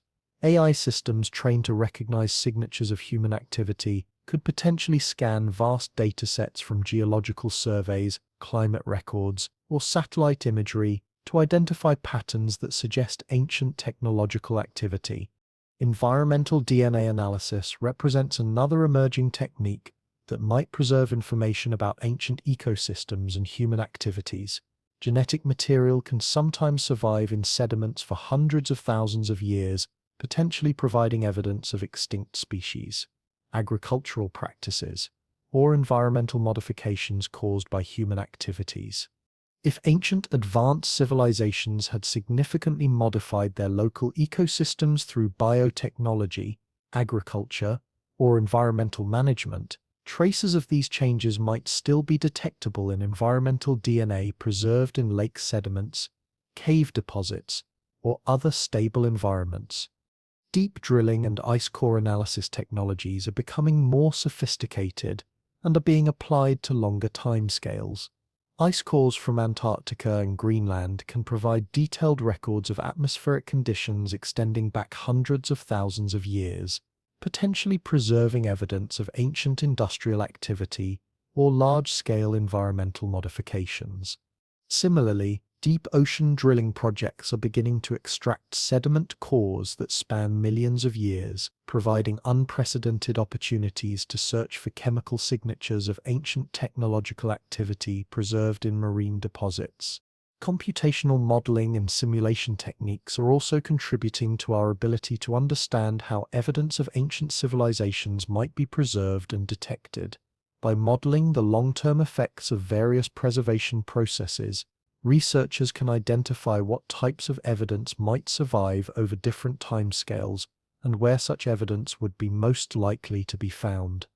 These models can also help predict what signatures different types of ancient technologies might leave in the geological record, providing guidance for developing new detection methods and search strategies. Interdisciplinary collaboration between archaeologists, geologists, chemists, physicists, and computer scientists is creating entirely new approaches to investigating the deep past. Techniques originally developed for climate research, materials science, or space exploration are being adapted for archaeological applications, opening up possibilities that didn't exist just a few decades ago. The convergence of these various technological advances suggests that we may be approaching a revolution in our ability to detect and analyze evidence from the distant past. Methods that seemed impossible just a generation ago are beginning to show practical promise, and entirely new approaches are being developed that could reveal information about ancient history that has been completely inaccessible using traditional techniques. While we shouldn't overstate the current capabilities of these emerging methods, their rapid development suggests that definitive answers about the possibility of ancient advanced civilizations might be within reach in the coming decades. If such societies existed, the traces they left behind might finally be detectable using technologies that are just beginning to be developed. The psychological and cultural barriers to accepting evidence of ancient advanced civilizations. Even if compelling evidence of advanced civilizations from 100,000 years ago were discovered tomorrow, it would likely face significant resistance from both scientific communities and the general public. Understanding these psychological and cultural barriers is crucial for evaluating how such discoveries would be received and what would be required to establish their credibility. Academic conservatism represents one of the most significant obstacles to accepting revolutionary discoveries. Scientific institutions tend to be inherently conservative, requiring extensive evidence and peer review before accepting claims that challenge established theories. This conservatism serves important functions by preventing the acceptance of false or poorly supported ideas, but it can also make it difficult for genuinely revolutionary discoveries to gain acceptance. Claims about ancient advanced civilizations would face particularly intense scrutiny because they contradict fundamental assumptions about human development that underlie multiple academic disciplines. Archaeologists, anthropologists, historians, and evolutionary biologists have built their careers around theoretical frameworks that assume technological advancement is a relatively recent phenomenon. Accepting evidence of much older advanced societies would require these scholars to reconsider basic assumptions about human capabilities, cultural development, and the timeline of civilization. Such paradigm shifts are possible, but they typically occur slowly and only in the face of overwhelming evidence that cannot be explained using existing theories. Professional reputation and career considerations also influence how researchers respond to controversial discoveries. Scientists who support claims about ancient advanced civilizations risk being dismissed as fringe theorists, potentially damaging their careers and reducing their credibility within their fields. This creates a strong incentive for researchers to interpret ambiguous evidence in ways that support conventional theories, rather than challenging them. Even genuinely anomalous discoveries might be explained away or dismissed rather than seriously investigated if they seem too radical to be credible. Cultural and religious beliefs also affect how people respond to claims about ancient civilizations.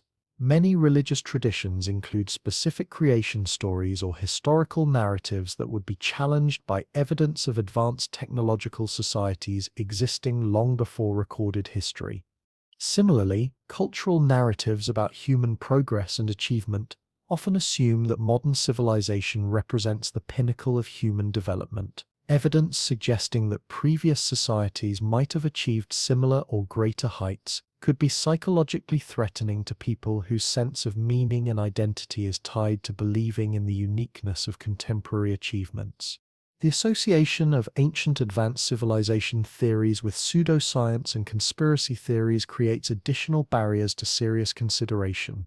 Popular culture has produced countless books, movies, and television programs that promote unsupported claims about ancient astronauts, lost super technologies, and conspiracy cover-ups. These popular narratives have made it difficult for legitimate researchers to investigate the possibility of ancient advanced civilizations without being associated with fringe theories and pseudoscientific thinking. The scientific community's legitimate desire to maintain credibility and avoid association with non-scientific claims creates a strong bias against investigating ideas that have been popularized in non-scientific contexts. Confirmation bias affects how both researchers and the public interpret evidence related to ancient civilizations. People tend to interpret new information in ways that support their existing beliefs and expectations, often dismissing or reinterpreting evidence that challenges their preconceptions.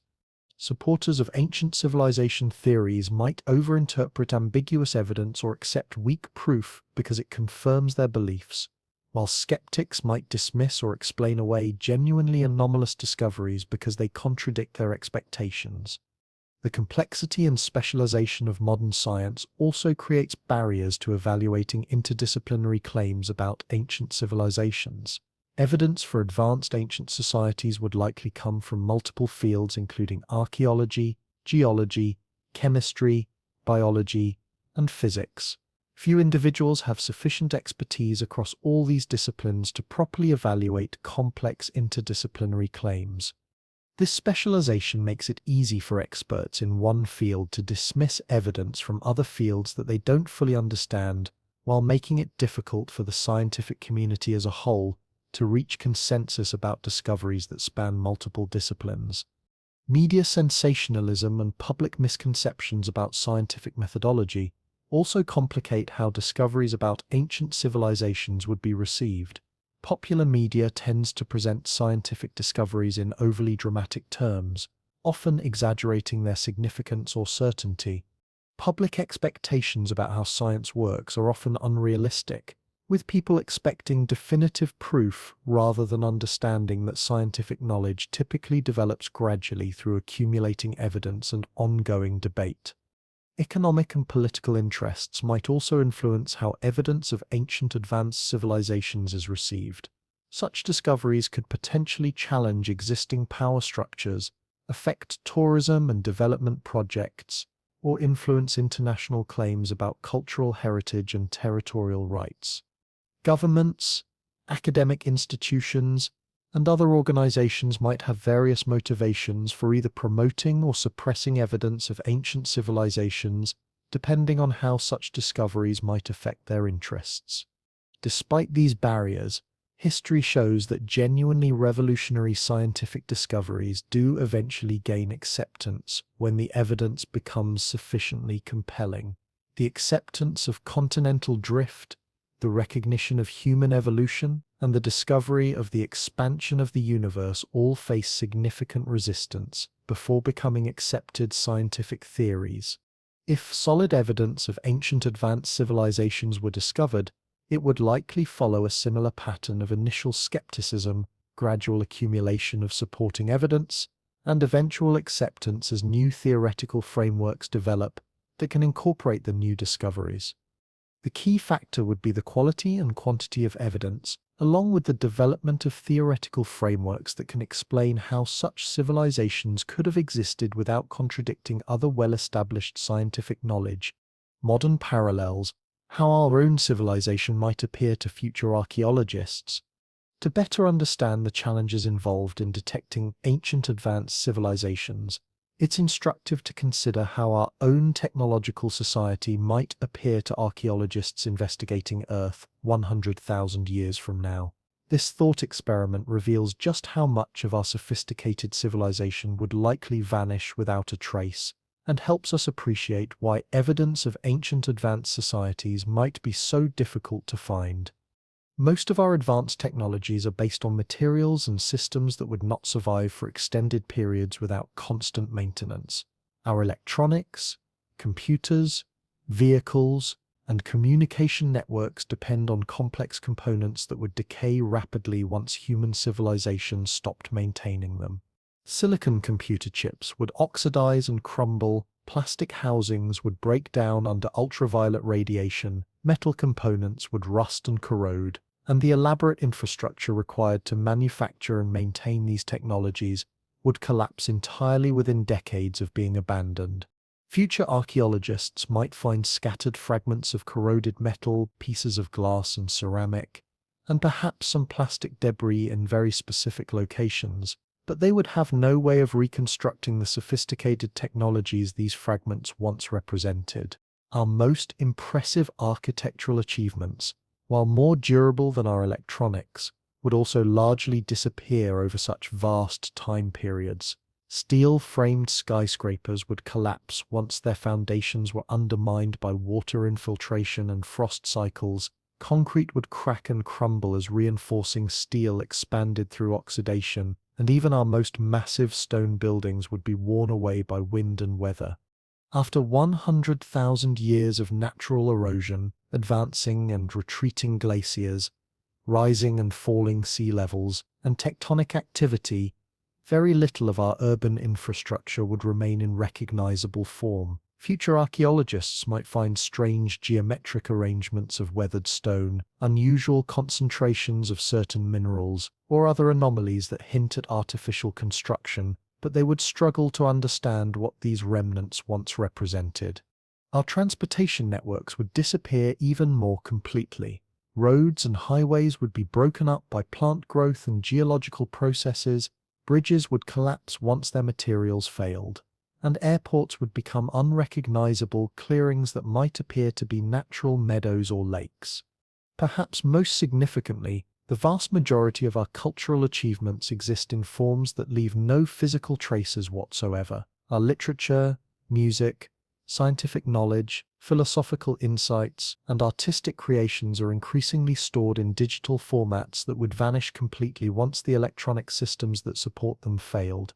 Even our books and written records, printed on paper or other organic materials, would decay within centuries under normal environmental conditions. The accumulated knowledge of our entire civilization could disappear almost entirely, leaving future investigators with no understanding of our intellectual achievements, scientific discoveries, or cultural sophistication.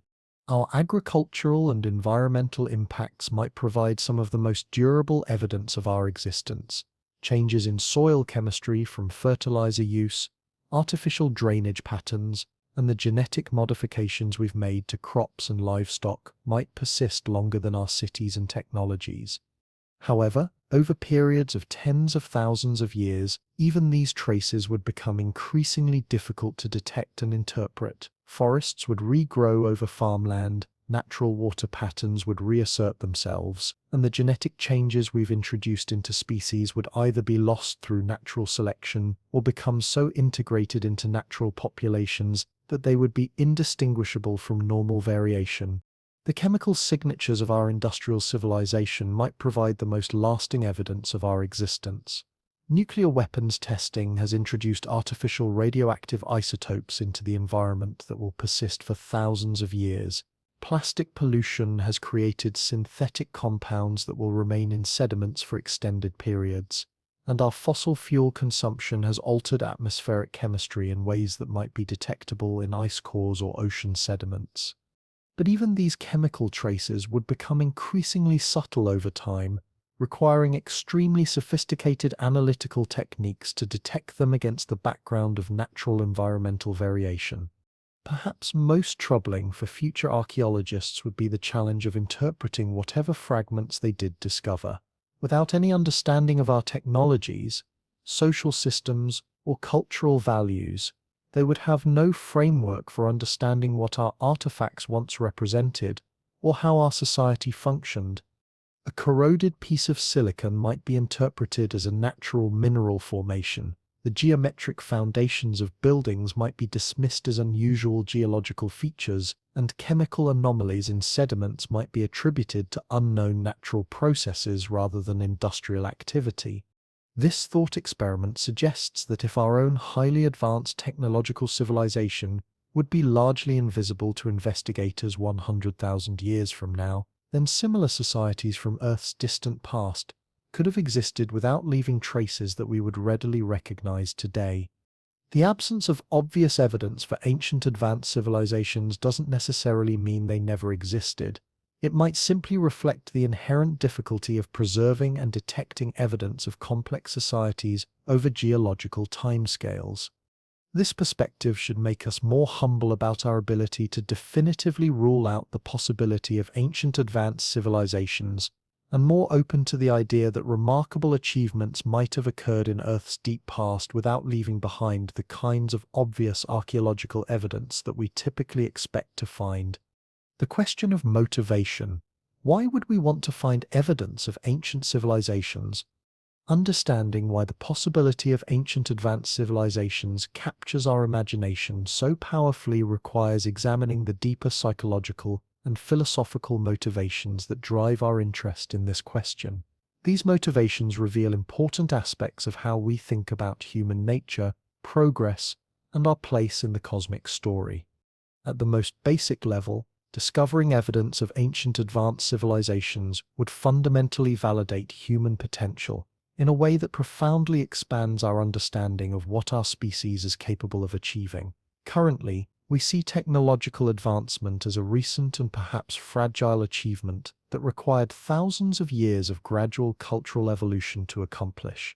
But finding evidence that humans or human-like beings had achieved similar levels of sophistication much earlier would suggest that high intelligence and technological capability are more fundamental and robust characteristics of our species than we currently believe. This would mean that the capacity for science, art, complex social organization, and technological innovation isn't a recent evolutionary accident, but rather a deep and persistent feature of human consciousness that emerges naturally when conditions are favorable. Such a discovery would also provide compelling evidence that human progress, while sometimes slow and difficult, is not a one-time phenomenon that could easily be lost forever. If advanced civilizations have emerged multiple times throughout our species' history, it suggests that intelligence and creativity are powerful forces that tend to reassert themselves even after temporary setbacks or collapses. The possibility of ancient advanced civilizations also addresses fundamental questions about the meaning and purpose of human existence. Many people struggle with feelings that individual life is meaningless in the context of the vast universe, that human achievements are insignificant compared to cosmic scales of space and time, and that our species might be alone in its capacity for consciousness and creativity. Discovering that we are part of a much longer tradition of intelligence and achievement on Earth would provide a sense of connection to something larger and more enduring than our immediate historical experience. We would become participants in an ancient and ongoing story of consciousness exploring and understanding the universe, rather than isolated beings struggling to create meaning in an apparently meaningless cosmos. There's also a profound appeal in the idea that important knowledge and wisdom might have been developed by previous civilizations, knowledge that could potentially be recovered and applied to contemporary challenges. If ancient societies had achieved remarkable things through approaches different from our own, their discoveries might offer alternative solutions to problems we currently face. Perhaps they developed more sustainable technologies, more effective social organizations, deeper understanding of human psychology, or insights into fundamental questions about consciousness and reality that we haven't yet achieved. The possibility of recovering such ancient wisdom represents an enormously exciting prospect for expanding human knowledge and capability. The search for ancient civilizations also reflects a deep human need to understand our complete history and heritage. Most people feel a strong desire to know where they come from, what their ancestors achieved, and how their current life connects to the larger story of human development. Our recorded history covers only a tiny fraction of the time our species has existed, leaving enormous gaps in our understanding of human experience and achievement.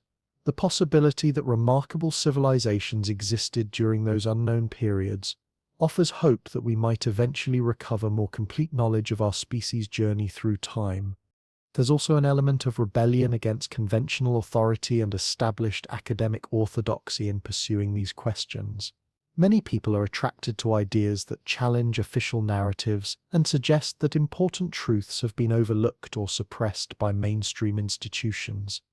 While this motivation can sometimes lead to acceptance of poorly supported theories, it also reflects a healthy skepticism about whether established authorities have complete or accurate knowledge about complex questions. The possibility of ancient advanced civilizations appeals to people who suspect that there might be significant gaps or errors in our official understanding of human history. The search for ancient civilizations can also be motivated by concerns about the future survival and development of human civilization. If previous advanced societies have existed and then disappeared, understanding what happened to them might provide crucial insights for ensuring that our own civilization avoids similar fates.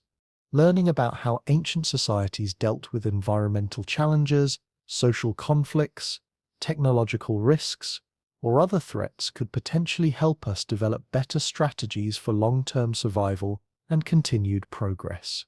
Finally, There's an element of wonder and adventure in contemplating the possibility of ancient advanced civilizations, the idea that remarkable discoveries might be waiting to be found, that entire chapters of human history remain to be written, and that our understanding of human potential might be dramatically expanded, appeals to our fundamental curiosity about the unknown. This sense of wonder and possibility is one of the most valuable aspects of exploring questions about ancient civilizations, regardless of whether such societies actually existed. The process of seriously considering these possibilities expands our imagination about what might be possible, challenges our assumptions about human limitations, and opens our minds to alternative ways of thinking about progress, achievement, and the long-term potential of intelligent consciousness. Even if no evidence of ancient advanced civilizations is ever found, the intellectual journey of exploring these questions provides valuable insights into human nature, the fragility and resilience of complex societies, and the profound challenges and opportunities that face any intelligent species trying to understand its place in the universe. The ethical dimensions of searching for and potentially finding ancient civilizations. The search for evidence of ancient advanced civilizations raises important ethical questions that deserve careful consideration as we develop new technologies and methodologies for investigating the deep past. These ethical dimensions become particularly complex when we consider the potential implications of actually discovering such evidence and how it might be used or misused. One of the most immediate ethical concerns involves the impact that discoveries of ancient civilizations might have on contemporary indigenous peoples and their cultural traditions. Many indigenous communities around the world maintain oral histories, spiritual beliefs, and cultural practices that connect them to ancient ancestral traditions extending back thousands of years. If archaeological discoveries challenged or contradicted these traditional narratives, it could potentially undermine the cultural identity and spiritual beliefs of contemporary peoples whose sense of meaning and belonging is deeply connected to their understanding of ancestral history. Researchers and institutions involved in searching for ancient civilizations have a responsibility to approach such investigations with sensitivity to how their discoveries might affect living communities, and to involve indigenous peoples as partners in research rather than treating them merely as sources of information or potential obstacles to investigation. There are also significant questions about who would control access to discoveries of ancient civilizations and how such findings would be interpreted and presented to the public. Historical artifacts and archaeological sites have often been exploited by colonial powers, removed from their original contexts, or used to support political narratives that serve the interests of dominant groups rather than contributing to genuine understanding. If evidence of ancient advanced civilizations were discovered, there would likely be intense competition between nations, institutions, and researchers for control over these discoveries. Without careful ethical frameworks, such competition could lead to exploitation, misrepresentation, or destruction of important evidence. The potential for ancient civilization discoveries to be misused for political, religious, or ideological purposes represents another significant ethical concern. Throughout history, archaeological findings have been manipulated to support nationalism, racism, religious fundamentalism, or other harmful ideologies. Claims about ancient advanced civilizations could potentially be used to promote ideas about racial superiority, justify territorial claims, support conspiracy theories, or undermine scientific education and critical thinking. Researchers and institutions have a responsibility to present their findings accurately and to actively counter misinterpretations that could cause social harm. Environmental ethics also come into play when considering the methods used to search for ancient civilizations.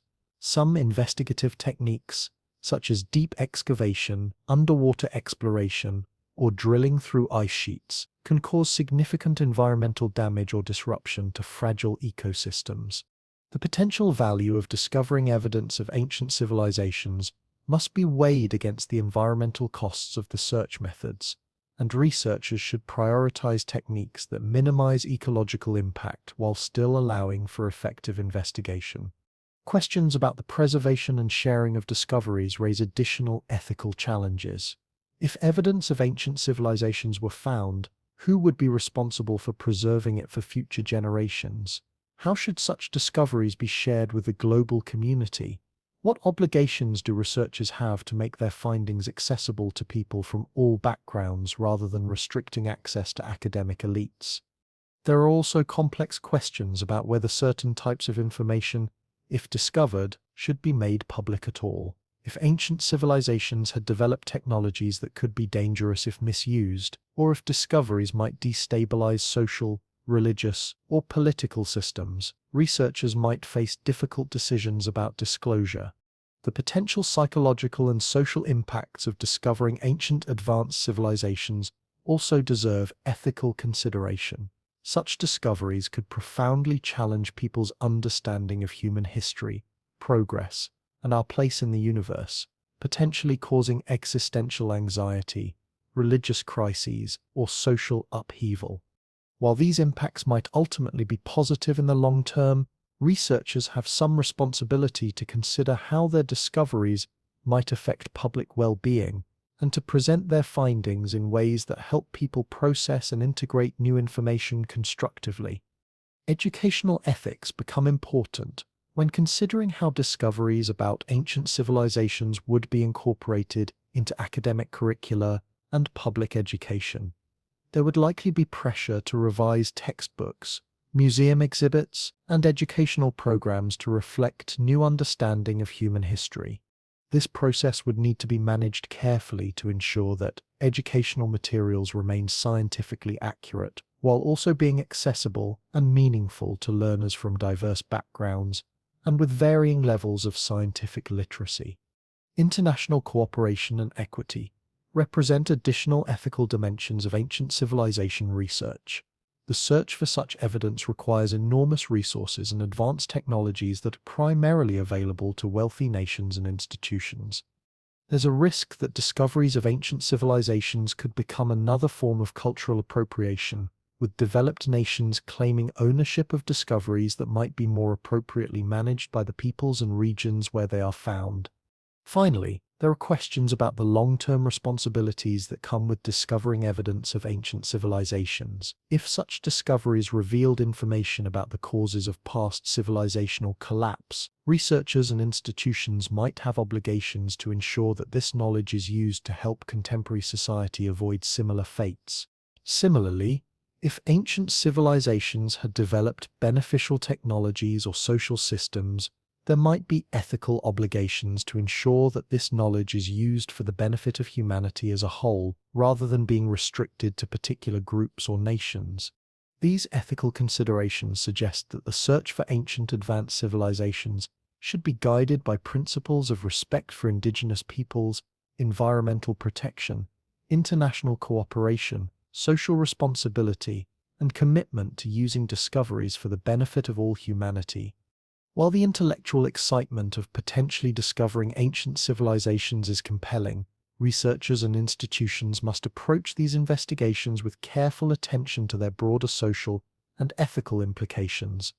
Looking forward, what the next decades might reveal, as we stand at the beginning of the 21st century, multiple technological and methodological advances suggest that the next few decades could bring dramatic breakthroughs in our ability to detect evidence of ancient civilizations. The convergence of new analytical techniques, expanding computational capabilities, and innovative theoretical approaches creates unprecedented opportunities for investigating deep human history. Advances in genetic analysis and ancient DNA recovery are revolutionizing our understanding of human migration patterns, population dynamics, and cultural interactions throughout prehistory. As these techniques become more sophisticated and are applied to longer timescales, they might reveal evidence of previously unknown human populations or cultural traditions that could be connected to advanced ancient societies. Environmental DNA analysis is beginning to provide detailed information about ancient ecosystems, extinct species, and human impacts on the environment extending back hundreds of thousands of years. If ancient advanced civilizations had significantly modified their local environments through agriculture, biotechnology, or landscape management, traces of these changes might be detectable in environmental DNA preserved in lake sediments, cave deposits, or other stable locations. Satellite archaeology and remote sensing technologies are becoming increasingly powerful and are being applied to much larger geographical areas than ever before. Systematic surveys using advanced imaging techniques, ground-penetrating radar, and magnetic sensing could potentially identify geological anomalies or landscape features that represent the heavily eroded remains of ancient construction projects. Machine learning and artificial intelligence applications are beginning to transform how researchers analyze large data sets and identify subtle patterns that might escape human attention. AI systems trained to recognize signatures of human activity could potentially scan vast amounts of geological, climate, and satellite data to identify anomalies that suggest ancient technological activity. Underwater exploration technologies are advancing rapidly, making it increasingly feasible to investigate the submerged continental shelves where ancient coastlines and settlements might be preserved. Improved submersibles, underwater excavation equipment, and marine surveying techniques could potentially access evidence of ancient civilizations that has been hidden beneath rising seas for thousands of years. Deep drilling and core analysis projects are extracting sediment and ice samples that span increasingly longer time periods, providing unprecedented opportunities to search for chemical signatures of ancient industrial activity. As analytical techniques become more sensitive, they might detect trace evidence of ancient metallurgy, chemical processing, or other technological activities that has been overlooked in existing samples. Climate reconstruction methods are providing increasingly detailed pictures of environmental conditions throughout the past 100,000 years, helping researchers understand what kinds of societies might have been possible during different climatic periods and where evidence of their activities might be preserved. Computational modeling and simulation capabilities are improving rapidly, allowing researchers to predict how different types of evidence might be preserved over various timescales and under different environmental conditions. These models can guide search strategies and help identify the most promising locations and methods for finding evidence of ancient civilizations. Interdisciplinary collaboration between researchers from different fields is creating entirely new approaches to investigating the deep past. Techniques originally developed for space exploration, materials science, forensic investigation, and other fields are being adapted for archaeological applications, opening up possibilities that didn't exist just a few years ago. International cooperation and data sharing initiatives are making it easier for researchers around the world to collaborate on large-scale investigations and to share resources and expertise. Global databases of archaeological, geological, and environmental information are beginning to provide comprehensive datasets that can be analyzed for patterns and anomalies across vast geographical and temporal scales. Public interest and funding for research into human origins and ancient history continues to grow, potentially providing resources for more ambitious and systematic investigations than have been possible in the past. Crowdfunding, citizen science projects, and private philanthropy are beginning to supplement traditional academic and government funding sources. Educational and popular science communications are helping to generate broader public understanding of the scientific methods and theoretical frameworks needed to evaluate claims about ancient civilizations. This improved scientific literacy could help distinguish legitimate research from pseudo-scientific speculation and create more informed public discussion about these questions. However, it's important to maintain realistic expectations about what the next few decades might reveal. Even with significant technological advances, evidence of ancient advanced civilizations from 100,000 years ago would likely be extremely subtle and difficult to interpret. Definitive proof might require the convergence of multiple lines of evidence from different fields and methodologies. It's also possible that no such evidence exists to be found, either because advanced ancient civilizations never existed, or because all traces of their activities have been completely erased by natural processes over such vast timescales. Regardless of whether evidence of ancient advanced civilizations is eventually discovered, the search itself is likely to yield valuable insights about human development, environmental change, preservation processes, and the long-term dynamics of complex societies. These insights could prove crucial for understanding contemporary challenges and developing strategies for ensuring the long-term survival and flourishing of human civilization. The next few decades will likely bring remarkable advances in our understanding of deep human history. Whether or not those advances include evidence of ancient advanced civilizations, the intellectual journey of exploring these possibilities, developing new investigative methods, and expanding our theoretical frameworks for understanding human potential represents a valuable scientific enterprise regardless of its ultimate conclusions. What remains certain is that our understanding of human history and capabilities will continue to evolve as new evidence emerges and new analytical techniques are developed. The questions we're exploring today about the possibility of ancient advanced civilizations reflect humanity's deep desire to understand our complete story and to appreciate the full scope of what our species might be capable of achieving. A final reflection on mystery, knowledge, and the humility of science. As we reach the end of our exploration into the possibility of advanced civilizations existing 100,000 years ago, we find ourselves confronting fundamental questions about the nature of knowledge, the limits of scientific investigation, and the appropriate balance between skepticism and openness in our approach to understanding the past. Science has achieved remarkable success by maintaining rigorous standards of evidence and subjecting claims to systematic testing and peer review. This methodological conservatism has prevented the acceptance of countless false theories and has enabled the accumulation of reliable knowledge about how the natural world functions. But this same conservatism can sometimes make it difficult to recognize genuinely revolutionary discoveries that challenge established theoretical frameworks. The history of science includes many examples of important insights that were initially rejected because they contradicted accepted wisdom, only to be accepted later when evidence became overwhelming. The possibility of ancient advanced civilizations represents precisely the kind of claim that tests the boundaries between appropriate scientific skepticism and counterproductive closed-mindedness. Current evidence doesn't provide compelling support for such civilizations, but it also doesn't definitively rule them out.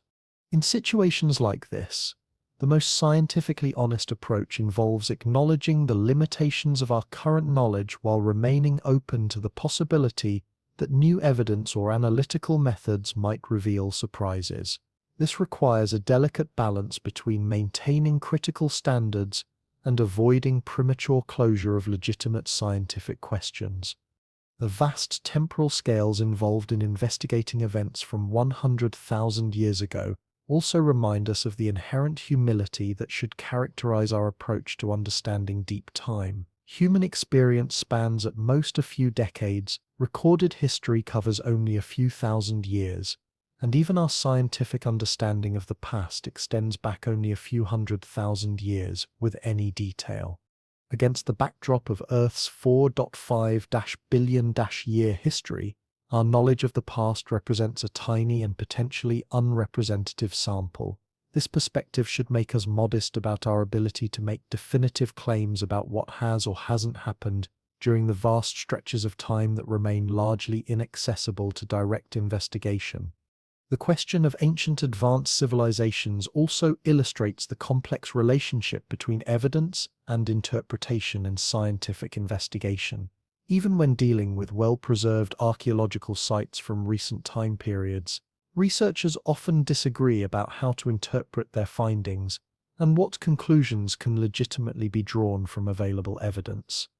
When dealing with potential evidence from 100,000 years ago, where preservation is poor and context is often completely lost, the challenges of interpretation become even more formidable. This suggests that even if evidence of ancient civilizations were discovered, Establishing their true significance and implications might take many years of careful analysis and debate. The interdisciplinary nature of questions about ancient civilizations also highlights the importance of intellectual collaboration across traditional academic boundaries. Understanding what might have happened 100,000 years ago requires expertise in archaeology, geology, climatology, anthropology, chemistry, physics, and other fields. No individual researcher possesses sufficient knowledge to evaluate all aspects of such complex questions, making it essential to develop frameworks for productive collaboration between specialists from different disciplines. This collaborative approach represents one of the most promising aspects of contemporary research into deep human history. The public fascination with questions about ancient civilizations reflects deep human needs to understand our origins, appreciate our full potential, and connect with something larger than our immediate experience. These psychological and spiritual dimensions of the search for ancient civilizations are important and legitimate, even if they sometimes lead to acceptance of poorly supported theories. Science education and public communication about these topics should acknowledge these deeper motivations while helping people develop the critical thinking skills needed to distinguish between legitimate scientific investigation and speculative fiction. This educational challenge becomes particularly important as new media technologies make it easier to spread both accurate information and misleading claims. The ethical dimensions of research into ancient civilizations remind us that scientific investigation doesn't occur in a social vacuum. How we search for evidence, what we do with discoveries, and how we communicate our findings all have implications for contemporary communities, international relations, and social cohesion. Responsible investigation of questions about ancient civilizations requires careful attention to these broader social impacts and a commitment to conducting research in ways that benefit humanity as a whole, rather than serving narrow institutional or national interests. Perhaps most importantly, our exploration of the possibility of ancient advanced civilizations reveals something fundamental about human nature itself. We are a species driven by curiosity, constantly pushing against the boundaries of the known, seeking to understand our place in the cosmic story. Whether or not advanced civilizations existed 100,000 years ago, the fact that we can conceive of such possibilities, develop methods for investigating them, and engage in sophisticated debates about their implications demonstrates remarkable intellectual capabilities that themselves represent a form of advancement worthy of appreciation. The questions we've explored today about ancient civilizations may never be definitively answered.